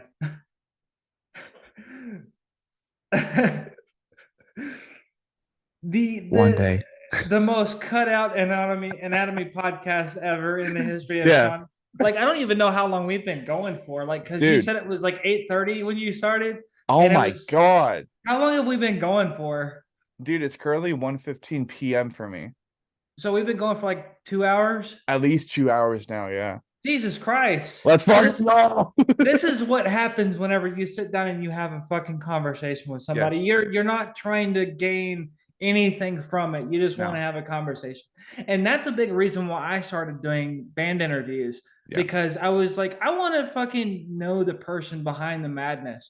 Because I've said this in the past and I will continue to say this until I breathe my last breath.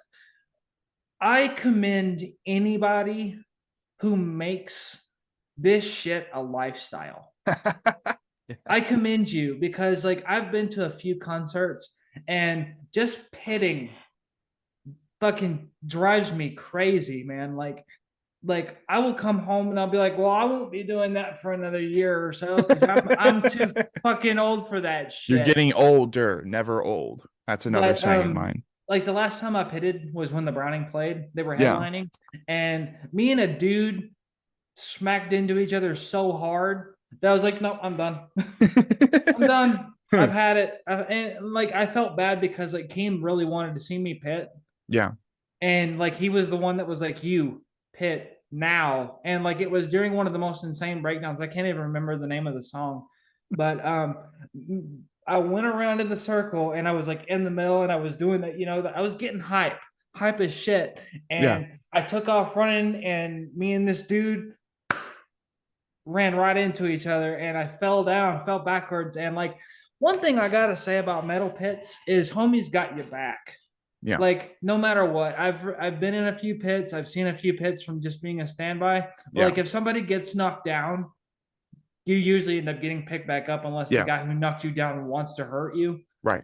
Or I've also seen drinks go flying in the pit, and usually like if there's like a cut, like if there's a quiet part of the band's just talking between songs, I've seen guys go and mop it up, Yeah. that way they can continue pitting. Right. Like when I saw Oceano perform live, this dude, I didn't pit because I wanted to record the performance, but I saw a dude as soon as I think District of Misery started playing. Yeah. All of a sudden, you just see this dude's drink go up in the air, like it just goes fucking up in the air, and like gravity waits for the song to hit for the drink to come back down. I swear to God, and like there was like four guys who got in the pit and they were like mopping it up with like paper towels and shit. Yeah. So I'm like these guys got each other's backs. They really do. Oceano and Left to Suffer was the last live show that I went to, and that was because it was only like 45 minutes away. Gotcha. Yeah, I And can't even imagine how difficult it is being out in Texas, bro. Like trying to dude, get to it's shows, trying to find shows. I live in the middle of fucking nowhere. Yeah. And that makes it even worse, I'm sure. Like it's so dry and it's so hot, and like Everything's bigger in Texas, but so are the fucking drives to get where you need, boy. Like, that is not a fucking lie. Like I've only left this state one time in my life, and that was to go to Arkansas. And jeez, when we Arkansas. went to Arkansas, I drove 8 hours from where I live to the Texas Oklahoma border. It took 8 hours to get there, and then like 2 hours to get through Oklahoma to Arkansas. Right. Oh my And I was God. like, what the fuck? Like I, Texas can't be that big, but then it is. you drive the giant size of Texas and it's fucking huge. Even driving through the panhandle is a pain in the ass. Like just the wind turbines everywhere for miles and miles, Like especially at night, bro. you said you're in Tennessee, right? Oh yeah. I moved back to Phoenix in April. Oh, okay. So like you're only like a fucking couple hundred miles away from me. Yeah. Yeah. Basically. How like can I ask you something off the cuff? Absolutely. What's it like over there? In Phoenix Yeah, or like just in general. very hot California economy, so everything's inflating. The price of living is rising. There are no trees, so that's really depressing. You have to drive 2 hours outside of town for me to be I have to drive 2 hours outside of town for me to be comfortable. So Phoenix, I don't like it at all because I can you respect that. yeah, like especially where I live, dude.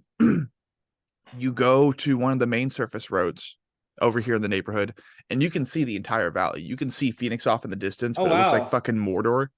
And there's like a cloud of smog over. You're like, one does not simply walk into downtown Phoenix without running into orcs, or not to be Right. insensitive. It's a joke, but running into Right. homeless people down there who are Fucking actually get with it, people. Sometimes jokes are just jokes. yeah, like you walk into downtown Phoenix, and I'll tell you what, the last time I went down there, which was a couple days ago for DoorDash, went into a place called Salsitas, and it just smelled like shit, just like straight sewage. So I was like, "Ugh," like I've actually heard I've heard things like people like my buddy Martin. He yeah, says there are certain parts of Portland that you walk through and it smells like shit, right, and like nobody does anything about it.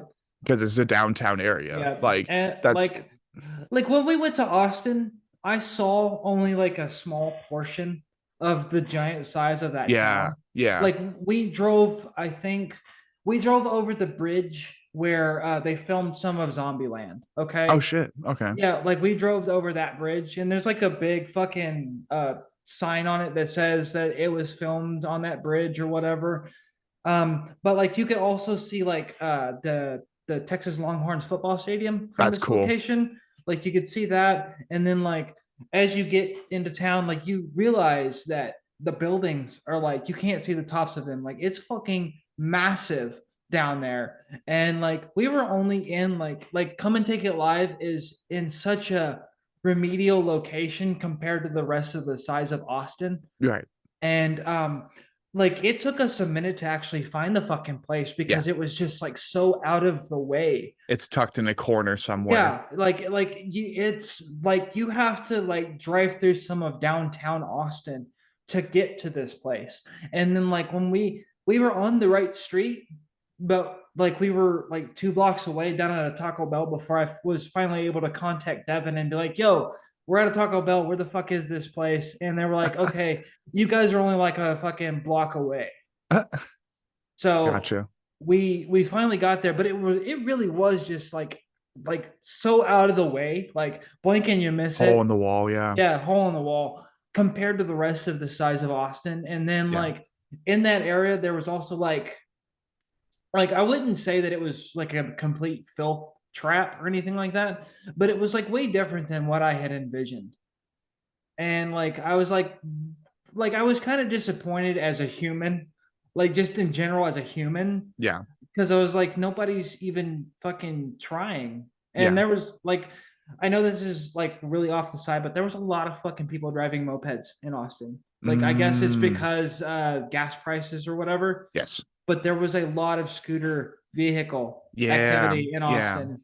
Usually, when it comes to major downtown areas, whether like for over here in Phoenix, which Phoenix, you can mention Phoenix, and that could mean downtown Phoenix, but it can also mean the metro So like the Phoenix Metroplex. Valley. Yeah, the metro Phoenix Valley, which is Phoenix, Chandler, Gilbert, Tempe, Mesa, all But these different cities, and they're like like so small. the Cardinals play in Phoenix, don't they?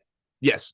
Yeah. That's what They it, they like so play like They play in Phoenix and they play in Glendale, which Glendale has its own separate stadium, which is like in this massive field of just grass and shit, or at least right. it feels like that when you drive up to it. And that place is massive. But if not Glendale, it's going to be downtown Phoenix with, I think, the Chase Stadium. Yeah, the Chase Field, Chase Field, exactly. because I've seen wrestling performed from Chase Field. Oh, shit. Okay. Like I haven't actually been there because I've never been to a wrestling show in my life. Right. That's another bucket list thing. But like I've seen a lot of like Monday Night Raws in Yeah. Chase Field and shit like that. So I think I am aware of what you're talking about. Yeah. But what I can tell you is that with most downtown areas, the biggest letdown is traffic. So people usually correct traffic by just doing bird scooters or mopeds, and they'll We'll see, park like at the park. mentioning traffic, like when we were on that bridge, like it was real snug traffic. Like Yep. you were door to door, bumper to bumper. Yep. Uh, and I think that there had been an accident recently on that bridge because like my uncle was trying to explain to me, he's like, dude, accidents happen like you going out and buying a Coke. Yeah. Yep. Accidents happen like Ridiculous. really quick and shit like that out here. And like we were going, I think like 15 miles an hour to come and take it live, like for at least 30 minutes because it was so bumper to bumper. And Ridiculous. thankfully he had one of those smart cars Mm. to get us there. So like it could tell him like if someone was too close, like the sensors of it went off. So the bumper to bumper traffic, excuse me. You're good. I guess I haven't eaten breakfast yet and I really need to. It's like Oh, what the fuck? two in the afternoon over here. Dude. And I like, okay, I live the American dream. It's coffee and vape until noon. Okay. No. But no, yeah, no. So I get what you mean by the pain in the neck that is traffic in certain areas, because like the biggest town that is like furthest away from me is a place called Abilene, Mm. and it's about 45 minutes away, and it's fucking tiny compared to like Dallas Fort Worth or Austin, Texas. Like Abilene wants to be one of those towns so fucking bad, but you can tell that they're just too small for it So far. so far. I have a feeling. I call it the Great Eastern Migration. I've been calling it that since 2019 or 2020, because as soon as the pandemic hit, as soon as like the housing market in California and the West Coast states, the Pacific Northwest states really started to skyrocket, everybody started moving east. So Mm-hmm. that's really where it started for, and I'm sure it's been happening and impacting Texas as well, West Texas. Um, you have all these folks from Oregon, Utah, California, Nevada. They're all moving down to Arizona. And because of that, well, houses are being built. The housing market is skyrocketing. So is gas, cost of living, everything. So that's really the reason I went over to Tennessee, is Right. because Tennessee has like really good prices on everything, but But like because it's it's considerably older, it's traditional. I'm a It's Titans fan, right. so like I like you would expect me, like because I live in Texas, you would expect me to be like a Cowboys fan or whatever. But like my dad and my grandpa were both are well they're both still very big Cowboys fans. So like you would imagine that I would be a Cowboys fan. And like don't get me wrong, I used to be, but like once they like started like choking a lot, I was like, nah, fuck that. I need to find a new team. And then like I gravitated towards the Tennessee Titans because it's like the idea of, I guess it was because of Attack on Titan, I guess. But like the idea of being known as a Titan and the fact that they used to be the Houston Oilers, Oh, like I guess that's why I gravitated to it. But I've been a Titans fan like since I was like 12. gotcha. See, I know nothing about sports, period. Right. It's like the Right. one area that I don't excel in is sports. Like I consider concert going and my involvement in the music scene, that's the closest I'll get to sports, because like I Right. recognize each individual band as a sports team. It's like, yo, you got your athlete, you got your guitarist, your bassist, your drummer, your vocalist, the guy Right. who smacks the tin can. Like those are my athletes right there. You know what Well, I see, mean? I understand and appreciate and respect that because I see some of it the same way. But like I'm not like your diehard sports fan. Like Mm, if you're gonna call me a diehard anything, it's wrestling. I mm. love professional wrestling. I've loved professional wrestling since I was 5 years old. So 25 years I've been a fan of professional wrestling, and I liked wrestling when it wasn't cool to be a fan of professional wrestling. Like I've been through the Attitude Era. I was went through the Ruthless Aggression era. I went through the PG era. I went through this. I'm currently really enjoying the direction that WWE has gone, especially since after they were bought out by TKO, the same company who also owns, I believe, the UFC. When they bought them out, like Triple H took over. I don't know if you're familiar with him or not, but like he used to be like one of the biggest professional wrestlers in WWE. Gotcha. But like when he took over, because he's married to Vince McMahon's daughter, and he Vince went through a lot of crap. Like I'm not gonna go into that because I don't know all the details. All I know is that like recently he sold like some of his shares of the company, so like he doesn't really get to say a lot. I digress. It has become a lot more tolerable now. Like the wrestling storylines mean more now. Yeah. And I'm a WWE diehard, so like I I get that there's other wrestling companies out there, and if you're a wrestling fan and you're listening to this, I'm not knocking you for liking like Ring of Honor or AEW or TNA or I think another one's GCW or whatever. Like I'm not knocking you for enjoying those. It's just like I'm a fucking WWE guy. Like that's been the company that I've watched my entire life, and that's where I'm gonna stay. Like I've tried very hard to get into AEW, especially like when CM Punk. I know you've got to be familiar with that guy. Everybody Unfortunately not. who you don't. Well, I don't. I wouldn't consider that unfortunate then, because like he used to be like the talk of the town, and then like he went to AEW, and then like he showed his true colors, and Mm. like he's like a giant fucking crybaby. Yeah, I said that here on the Sean Oh Cross shit. Oh fucking shit. podcast. This is the most negative you'll see me as a content creator. But CM Punk is a giant fucking crybaby, and I will fucking die on that hill. And I hope he doesn't resign with WWE. I really don't, because like they don't need him. They really don't fucking need him. But You heard it like here first. I tried to get into AEW whenever he joined that promotion, and then like I'm not saying that he was wrong to say things that he did or act the way that he did, but he let ego and politics and basically that, like he became a giant fucking crybaby. Mm. So therefore he was fired from that promotion, and I wish him the best, but I do not want to see him come back to WWE. Heard. And like thinking on your passion, like recalling your passion for WWE, it brings me back to when I first started talking to Devin of Worm Shepherd, because he's a big fan of He's wrestling as another, well. yes, absolutely. Like that's like one of the biggest things that we bond on. Like we were both there. I don't even remember how the fuck me and Devin met, because it's such a blur, because I've met so many very interesting and very like-minded and unique individuals doing the YouTube stuff, Yeah. that like I know that me and Devin bonded not only over our share of metal, but like we also bonded through our share of the love of professional wrestling. Yeah.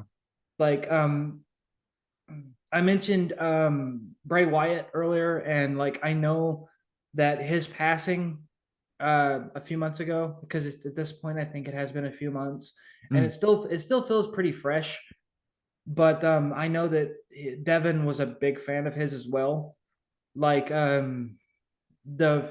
he played a character known as the Fiend, Mm. and it was very liked by the wrestling community. And like he was gearing up for a return, because he had unfortunately caught COVID, and Mm. like they had to he came back, and he had this thing with a wrestler named LA Knight, and it was really well done and everything, and like he was about to introduce a new faction, and then he got sick, and they took him off TV, and right before he was going to make his triumphant return, he had passed away from COVID complications. Fuck. So I know that that had to have been really difficult for Devin. I know it had to have been, because like we were both big fans of that guy. But yeah, no, we not only shared a love for professional wrestling, but like he back when he was doing the Devin to Embers project, Yeah. back whenever like he first wrote the Frozen Lake, Yeah. we had talked about that in an interview, and he said that he had actually been sitting on that song for like 11 years Really? before he actually launched it. And like he had rewritten it and rewritten it and rewritten it, and then finally Devin to Embers came to light. And I believe shit he had a ghost writer for the instruments on this one, and this guy, Um, what the fuck is Ben his name? Shapiro. No, it got Ben Shapiro. Oh my God, no. This No, motherfucker just said Ben Shapiro. I didn't know that Ben Shapiro was not only doing Republican politics, but he was also Devin's ghostwriter. Oh my God, no. It's so. You heard it here first, folks. Ben Shapiro writes for Worm Shepherd. No. Holy shit. Holy, That's so good. Leave that in. Leave that in, please. everything's going in, bro. Don't worry. Oh my Oh my god, that was God. fucking great. Um, it wasn't Kalen Stokerman's. Like he does the No. artwork. Like Oh my God. he's another guy that I actually got to like talk to a little bit. He gave me the template for the artwork for ritual hymns for a lyric video that I'm actually currently working on. No, his name is I'm looking it up right now. Oh my God damn God. it. I know he does photography now. Like that's his main thing. Like he does photography now. Right. Is it? Like he directed the video for the Frozen Lake, and I Okay. think he also directed the video for the Frozen Lake 2. Aaron Shaparian. Thank you. I now understand why you thought it was Ben Shapiro. Aaron Fucking Shapiro. Ben Shapiro. Aaron, we're sorry. We didn't mean to call you Ben Shapiro. We love you, Aaron. According to my calculations, Worm Shepherd is the newest groundbreaking Black and Deathcore band, and they definitely compete really well with Awakened Providence and Lorna Shore. I think they're very good contributors to the Black and Deathcore scene, and I think they'll be making great moves going into the near future as they continue to be on the Unique Leader Records roster. That was not bad, actually. Holy shit! Oh my god, that was hilarious. Well, oh my god, that's the hilarious. fucker's just really nasally. So. No, trust me, I've listened to a few of his podcasts. I know exactly. You did. That's why I was like, you did not too bad there. But no, I'm a Rogan listener, so of course I've listened to his fair. podcast with Ben Shapiro. They've definitely collaborated a couple times at this point. I mean, Joe Rogan's one of the few people that's actually gotten Ben Shapiro to drop an F-bomb. Okay, that's true. It's true. It's a soundbite. I know it exists. Well, what's your favorite curse word? I think my favorite curse would be fuck. Like yeah, like he said that, and then he also said something was fucking ridiculous. That's pretty fucking ridiculous, if you ask me. Yeah. Pretty much. It's like there's nothing to his voice, bro. It's just you learned it here first, folks. Ben Shapiro did the Worm Shepherd. I swear the Frozen Lake and Ragnarok is groundbreaking for Black and Deathcore, and I cannot wait for Ritual Hymns to come out. Oh shit, I wasn't meaning to name drop that. Jamie, please don't decapitate me. I'm gonna do a horrible impression here, so just don't even don't say that. Cut it out. No, it is absolutely tremendous. Okay, that album that Worm Shepherd produced was absolutely tremendous, and one of the best. It is without a doubt the best Black and Deathcore album on the planet. Okay. Pretty substantial Black and Deathcore record, I would say. Worm Shepherd's Ritual Hymns, album of the year 2022. You heard it first from Donald J. Trump. I listened to Worm Shepherd's. It is the greatest. It is the greatest technical death metal band of all time. Okay, it is. It's just. At the very least, I hope that Ben Shapiro comment cures Devin's depression, because god damn it.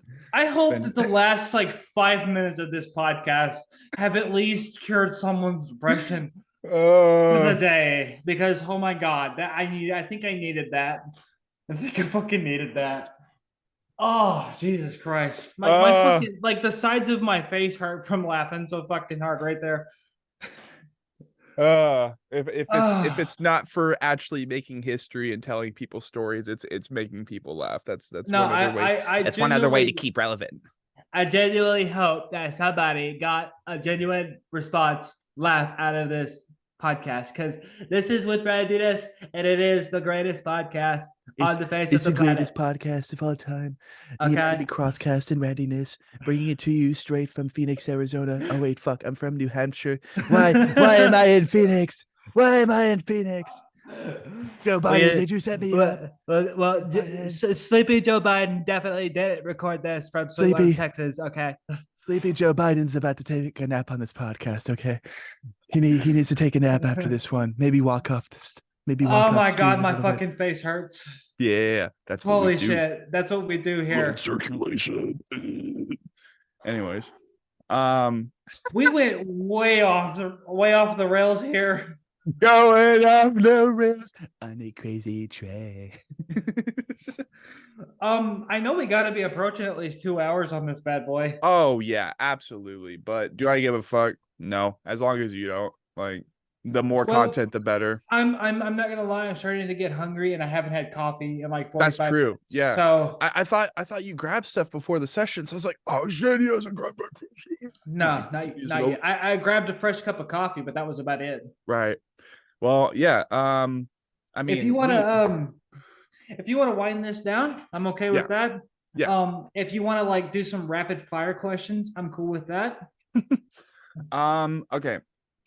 So obviously you have your trending, more popular uploads that includes Revenge the Fate, the Godzilla VR upload, and Signs of the Swarm, Cesspool of Ignorance reaction. What has been like some of your favorite work to do for the podcast? Jesus Christ, for Randyness. What has been some of your favorite videos and endeavors to do for your channel? Well, that's actually not a bad question. I want to say getting to work with Necrotic Gore Beast has been those guys are fucking amazing, and they're really funny, and they're actually really fun to work with. Spitpull is another band that come to really enjoy working with those guys. I've actually done lyric videos and visualizers and shit for those guys in the past. Just in case y'all didn't know, he does lyric videos and he's edited for so many people too. This guy is doing a lot more than just fucking reacting per se. Yeah, like if you are a follower of mine and you're like, well, what the fuck does he do in his downtime? What are you doing your downtime? That I'm working with bands on lyric videos and other shit. Like I'm not gonna spoil anything, but the next reaction that I actually put out will have a band opener. So be on the lookout for that one. And I'm not gonna say who it is, but this person was very. I can tell you once we're done recording. Yeah, we'll do it off script. Yeah, I'll do it off screen, but it was another one of those things where I just kind of asked, and they were like, "Yeah, like just give me a couple days, let me get some shit in line, and I'll get it done." One person, and I'm not calling him out or anything, so don't consider this like a call out, but one person that I would love to have open the channel is Adam Warren from Oceano. I would love to have him featured here on Randyness in the future. I would also like to get Dan Watson. That'd be cool, dude. Meyer Lord needs to come back. I would love to get Dan on the show. He's another one of those guys that just happened to end up talking to him, and turns out he's like a really nice person, and like he's another one of those people that doesn't really social media a lot. Yeah. So like if you want to get in contact with him, like you have to be patient. And that's another thing I think I want to like address before we go is like I have had some run-ins with musical acts or people and just in general that have asked me to like do reactions and stuff, and then I'll agree to it. But like I'm sure you've gotten this in time, and I know for a fact that Hardcore Keem has.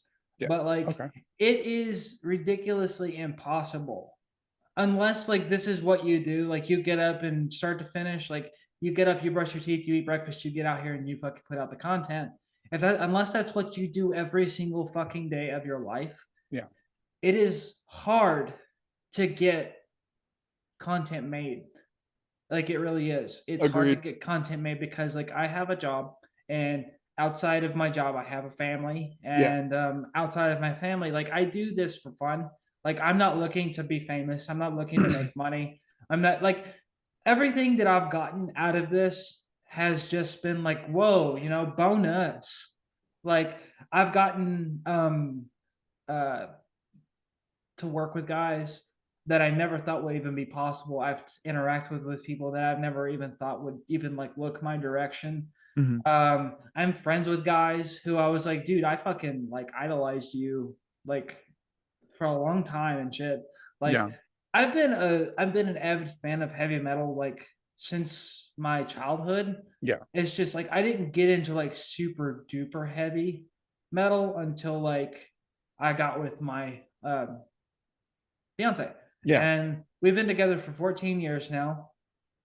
And Congratulations. I want to thank you. I appreciate that. I want to say like I got into really heavy metal like 4 years into our relationship, Right. and mind you, she fucking hates a lot of the music that I listen to. It's not because it's not because it's just like noise. Like I've gotten her into like Gore Pig and Oh, stuff. lit. Like she fucking loves Gore Pig.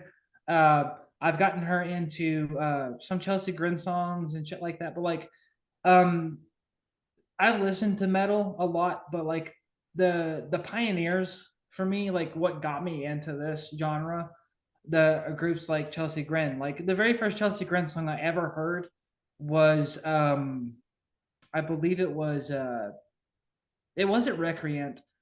That one came later. I want to say it was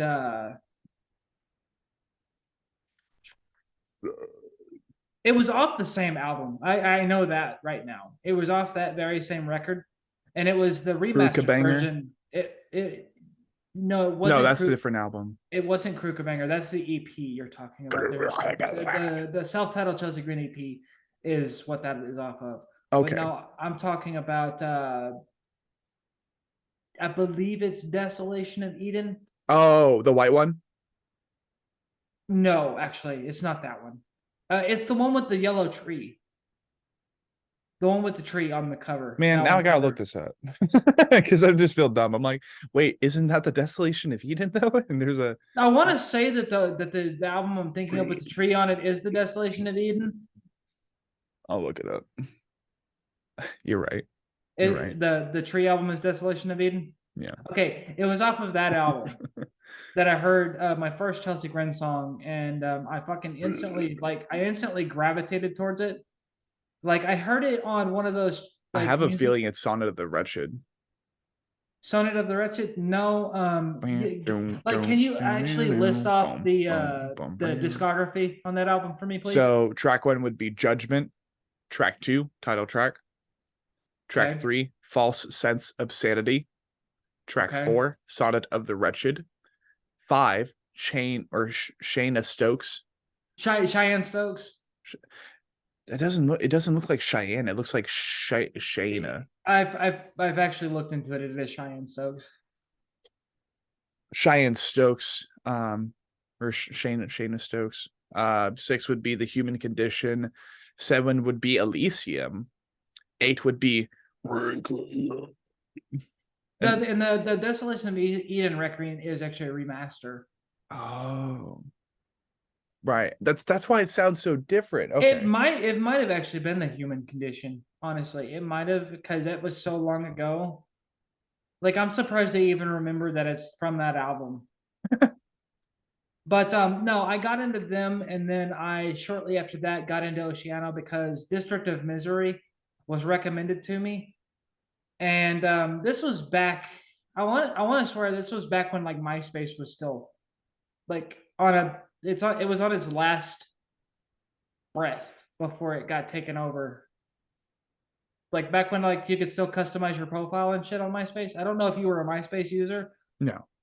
But like back in the day, like back in the caveman era, there was this website called MySpace, and like you could customize your profile, and like you could actually add music to your chat, like to your profile and shit.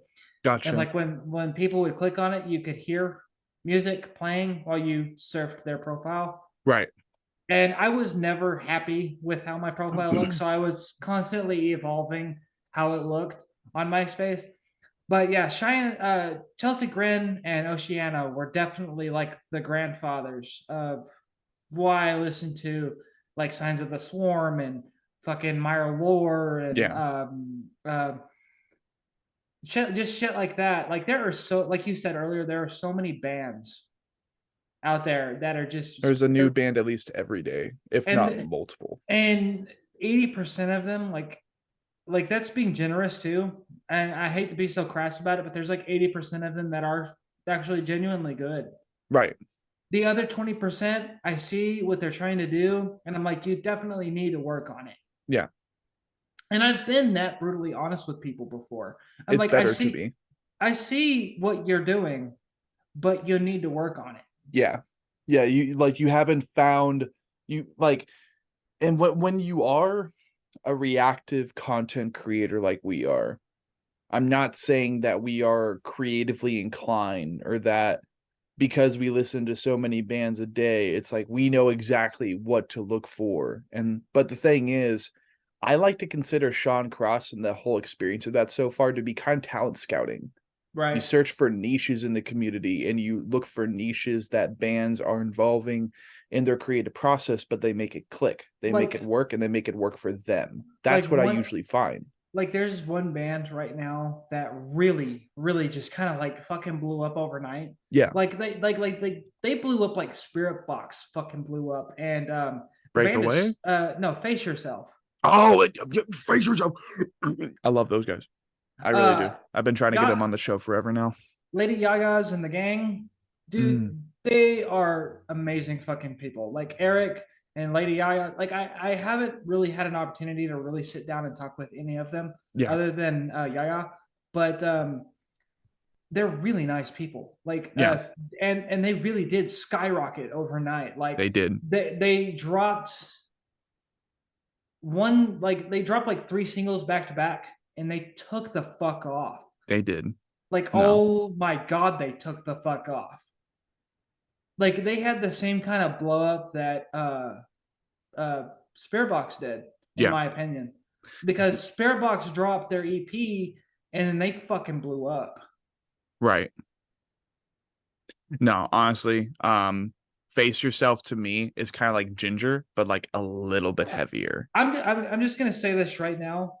I've never been a fan of Ginger, so therefore I will say that Face Yourself is better than Ginger in that regard. And I'm not saying that like holy shit, like he says that the bands like are better than others. Like no, I don't mean it like that. Like no, that's just a personal opinion. It's just a personal opinion. Like I'm not gonna sit here and say that Oceano is better than Chelsea Grin because they're both phenomenal fucking bands. Right. But like I know that there's going to be people that are going to say like, okay, well, in my opinion, one band is better than the other, and that's your fucking thing. Yeah, like, you can think that, but like I'm going to think something else, you know? Right. But like I said, like I personally think that Face Yourself is a better, and then they probably will be just as big, if not bigger, of a band as Ginger because Ginger's fucking huge. Ginger's huge. They're like Ginger's huge. To me, right now, Ginger's kind of like the flagship metal band for Ukraine. Like there aren't really any other bands out of Ukraine right now. That and like I can't remember what her name is, but like she is like the Tatiana Shamalyuk. Okay, well she is like the she's like the totem right now for female vocalists. Yes, that's true. That too. Oh my God. She's like at the top of the totem right now for female vocalists. Brittany from Murder Afloat. Yes. She's She's really good too. Yaya from Face Yourself is phenomenal.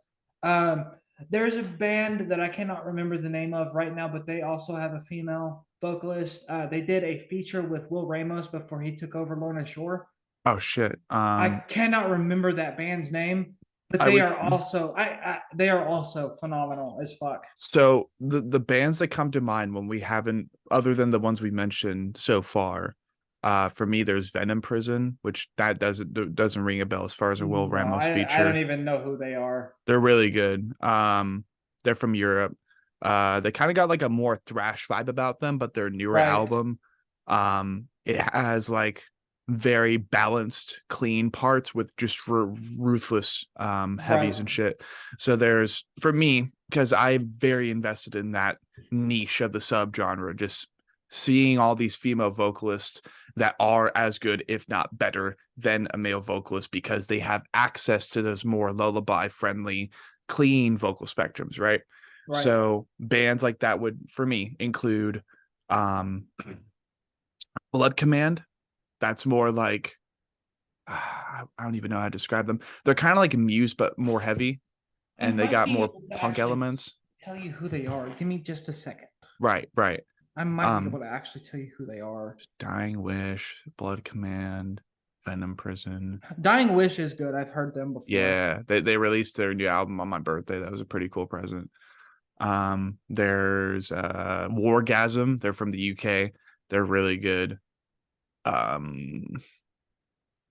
think wrist meet razor. Like their primary vocalist isn't female, but their bassist is a female, and she also does I think heavies, backing heavies or something at their show. There's She's Out of Control or something. The Fallen Prodigy is The what Fallen this band is Prodigy. called. If you guys don't know who they Ooh. are, they released a song with Will Ramos. It was either right before he took over Lorna Shore, or it was right at the peak of him taking over for Lorna Shore. But the Ooh. song with him is called Repeat. And Okay. I actually did a reaction to them back whenever I first started doing the reaction videos, and they Yeah. are another phenomenal female. Back in 2018. Holy Yeah, they fuck. are another band that is phenomenal. I gotta check this stuff out. I think I bumped them on Spotify. Sick. Well, yeah, there's that. So there's a Fallen Prodigy now. That's another one to add to the list, and I need to get associated with this band. You really do. They're good. You'll enjoy them. And it's not just because of the Will Ramos feature. Like, they No. are actually like legitimately good. Other bands I can think of would be The Anchor, if you've heard of them. They were like kind of clickbait a couple months ago. I want to say I've heard the name. Yeah, Because, like you like, at least saw it on your feed. There's a lot of meme-based acts in the deathcore community right now. Yes. There's a lot. Like Um, the fucking I think it was, there's a band that they came out with. I think it was called I think the band themselves were called COVID-ectomy. Yes. and the song that they put out was fucking amazing, because it was your terrible green screen, crappy fucking, not to be taken seriously fucking Yeah. music video, and it was hilarious. I am to this day I am mad that I never got to actually react to it. I think it has like 1 million views on it now. Sick. So I was thinking of this one band called Breakaway. It has 2 Ks in it, and there's a dot in between the 2 Ks, or at least there was. Now it's not like that anymore. Right. This I would say in the clickbait description for them, because Metal Burb did a reaction for them not too long ago. It's kind of like, it's like Sleep Token, but with a female vocalist. Okay. Yeah. Okay. You're like, okay. Well, see, like that one song by Sleep Token took like it blew them. I don't even know the name of it, because it didn't give it the fucking light of day, because it was just so fucking. It was just in your face. Like TikTok especially. Yeah. Was like over fucking saturated with that shit. Yep. It was like every other video, like, and yeah, that one, that one especially. That's the Summoning. Yeah, that's the one. But The Summoning. like Burb jumped on that. Fucking, I'm not sure if Keem did that one or not, but I'm sure he did. He could probably punch his mannequin to that. Orion. Yeah, Orion blew the fuck up on that one. Like, I think that one and his reaction to one of Motionless in White's tracks like blew him the fuck up. Yeah. I think he did a video with hot dogs. Right. Or something. But yeah. No, yeah, like there's like 3 reaction channels right now that are coming up, and I want to go ahead and give them a shout out, because they deserve the following. Yeah. And like you're a dead given. Like I definitely think more people should watch you, because your content's actually pretty fucking decent. And I try. Another one is Breakdown Central. Yeah. Gates. Like, he's actually getting. Oh, he has the glasses, and she's like, he's getting up there. Like, that guy is like, I watched him from the beginning, and he's like really grown. Like, I think his Instagram following's bigger than mine now, so kudos to him for that. Yeah. But another one that's coming up is Evie Wise, I think her name is. Oh, I think I know who you're talking about. Hold on, I'm gonna look this up too, because apparently I think it's something like that, but I know she goes by Evie. Evie Fox, Evie Wise, Evie Fox, or something. It's one of those. I think it might be Evie Fox. Your mic cut again. Go figure, right? all There right, it goes. I'm back. There it goes. It's back. So there's Evie Fox. This seems to kind of be like wait, what? I don't think it's Evie Fox. This is like a home. This is a comic, like she made the comic panels herself, but they're in like Arabic. Let So me because I know we're friends on Facebook. Like, let me see real quick yeah. what kind of content she does Uh, or what her channel is, because I know she does reactions. Yeah, it should be Maybe I'm spelling it wrong. it's Evie the Fox Evy the Fox. Okay. or Evie we see. I can give you her link tree. Oh shit. Okay. I've never seen this person before, but she seems pretty funny. She seems pretty cool. She does reactions as well. Lit. Okay, so she's at 3.55. Look at you go. That's cool. And it's Yeah, no, she's another one that's blowing up right now. a lot of stuff. Just low key shout out. Yeah, shout out to her. I And need to check out some of her stuff. I know I've mentioned him in this podcast a couple times, but my boy Bill Schrader of Endless Metal, Yeah. he's another one that's coming up, and I think he is also getting close to 1,000 subscribers. So I hope he hits it. Yeah. I really do. Hell yeah, dude. Well, I mean, it's been a big chunk of time since we started this conversation. Like I want to say this is probably one of your longest podcasts. Yeah, Awaken Providence, like that got up to 4 hours, but mainly because I fucking love them. yeah, they're so good. Adam Mercer is my dad. DeAndre Tyre and me are good homies after that conversation. Or as I know him as D Drip. D Drip. I know him as I don't know if he goes by that, but I call him D Drip. Okay, gotcha. Maybe he'll like it, maybe he won't. Yeah, no, oh my God, that was such a long conversation though. And like for most of it, we were just talking about eternity because there's just so much lyrical depth. If you haven't watched that episode and you like the new album, fucking listen to that episode, even like while you're on the road or something. It's good shit. Like there's so much fucking music that I gotta catch up with. And that's fair.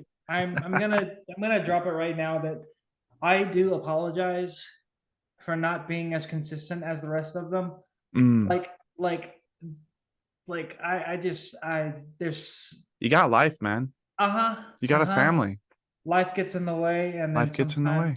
Sometimes I just don't feel like fucking doing it. And I mean, that's okay. You know, that's okay.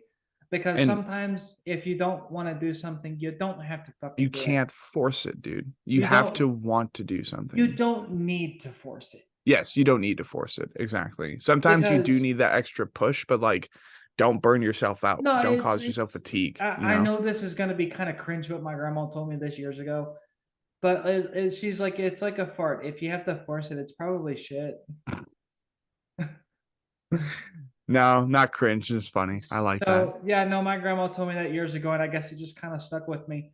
I don't try to force anything if I'm not feeling it. I've had several videos recorded where I'm like, I'm not feeling this. Yeah. And they never saw the light of day. Yeah. I've had a couple of album listening sessions where I just never ended up uploading them, or they got copyright struck into oblivion. Like, I was never able to make them public domain. So I did a reaction to Lil Nas X's Montero, and that never saw the light of day. I edited the video, and I even was about to post it, and I asked my community, I was like, is this something you guys would even want to see? Like, because no. Honestly, I was only doing that video for the popularity. I'll admit it. It was going to bring me views. But like, I decided not to go through with it, and I was eventually going to put it on Patreon. Yeah. But I don't understand Patreon, so it just never happened. Gotcha. Nah, like, dude, I've been trying with Patreon so bad. I've been trying to make it Patreon, easy access, but nobody's interested. I'm sure that there's a way to do it and do it right, but like Yeah. I just don't have the fucking energy for it anymore. Yeah. I'm just gonna do what I can, and like if it brings me people, it brings me people. If it doesn't, it doesn't. It I doesn't. Yeah. appreciate those of you who have been with me for all these years, and I appreciate those of you who come the new people, Yeah. like those who come back and they rewatch all videos and they wait for me to push content out and Yeah. they I mean, sit hell, I'm there. still pretty new. They like there are guys who will wait like those 2 months to be like, oh my god, the king, the return of the king. And I'm like, oh, I appreciate that, but like I'm sorry that it takes me this long. Yeah. But I mean, it's life, man. Life gets at the fucking way, and sometimes you just It's can't do anything about it. yeah, it's between me and Randy, I would say for me, it's just been not having a job. I've been trying to be responsible and take responsibility, take action upon not having a job. No, Because like the as it last stands currently, like no one, and I get it because the economy is fucked right now. Like no one there, really wants to invest into the cross course. I'm like, okay, so there was like a 2 year stint there where I yeah, was publishing content daily. yeah, I was sticking on top of everything. I was taking requests. And then like my job changed, right, and then like my hours changed, and then like people were in and out, and like things got different, and things got difficult, yeah, and like I know that I've taken a significant dip in the production end of my content. And to that I say, like I said, just I appreciate those who stay. yeah, And like I said at the beginning, people will come and go. Yeah, I used to get bent about like getting followers and then like losing people, yeah. and then But like I used to get really tore up about shit like that. it comes with And the process, man. sometimes I still do. Like I'm like, why do I even care Yeah, that much? Like, and I think that's where I finally broke myself. I'm like, those people will come and go. It doesn't matter. It doesn't matter. The people who stay with you, they'll stay with you through all of it. right. And those who have, through everything that I've been through with this shit, Yeah, I fucking love you guys. yeah. And that goes for you too, man. I fucking love you. I love the fact that you've been at least in my life long enough that way we can do this. Yeah, exactly, dude. I love being along for the ride. It's cool to say every now and then when it applies to the conversation that I am friends with other YouTubers in my same avenue. And you will hear it here and most likely somewhere else eventually, but I'm not going anywhere. I just want to let you guys know that I'm not going anywhere. That might be months between takes, but I'm not going anywhere. Randyness will be here as long as I can. Yeah. So take that with a grain of salt or with whatever you will. With a whole ass salt shaker, bro. Throw it back for the boys. I'm just going to go ahead and shoot for the stars here. 2024 will be the year that we hit 7,000 subscribers. I'm shooting my shot right now. Yeah. I'm hoping and this is a long shot, and I'm really hoping that I see it through fruition, but I'm hoping that by 2030, that's like 6 years from now, I'm hoping by then I have at least 10,000. That's a goal. I think you'll have at least 30,000 by then. That should be the goal. Well, 2030, 30,000, bro. If 30,000 people are there 6 years from now, yeah, I'm gonna look at them the same way that I do the 6,000 people that are here now. Right. Thank you for your support. Thank you for growing with me, and we're not done yet. No. We're not I think done yet. it continues to go uphill for good old Randy here. He is the guy. There are hundreds of shows that I'm gonna go to. There are hundreds of new bands that are gonna be featured on my channel. Right. There are hundreds of new people that I'm gonna interact with, and the time will come. And that's the only thing I gotta say to you. If you're looking at trying to do something like this, start with what you know, start with what you like, and everything else will come in due time. You can't force it. Don't force it. If you do, it's not going to end up the way you want it to. Yeah. Exactly. Well, I think that is a great debut session here on the Anatomy Crosscast with the one and only Randyness. My God. The guy. I fucking love it, Sean. Thank you so much for having me, my guy.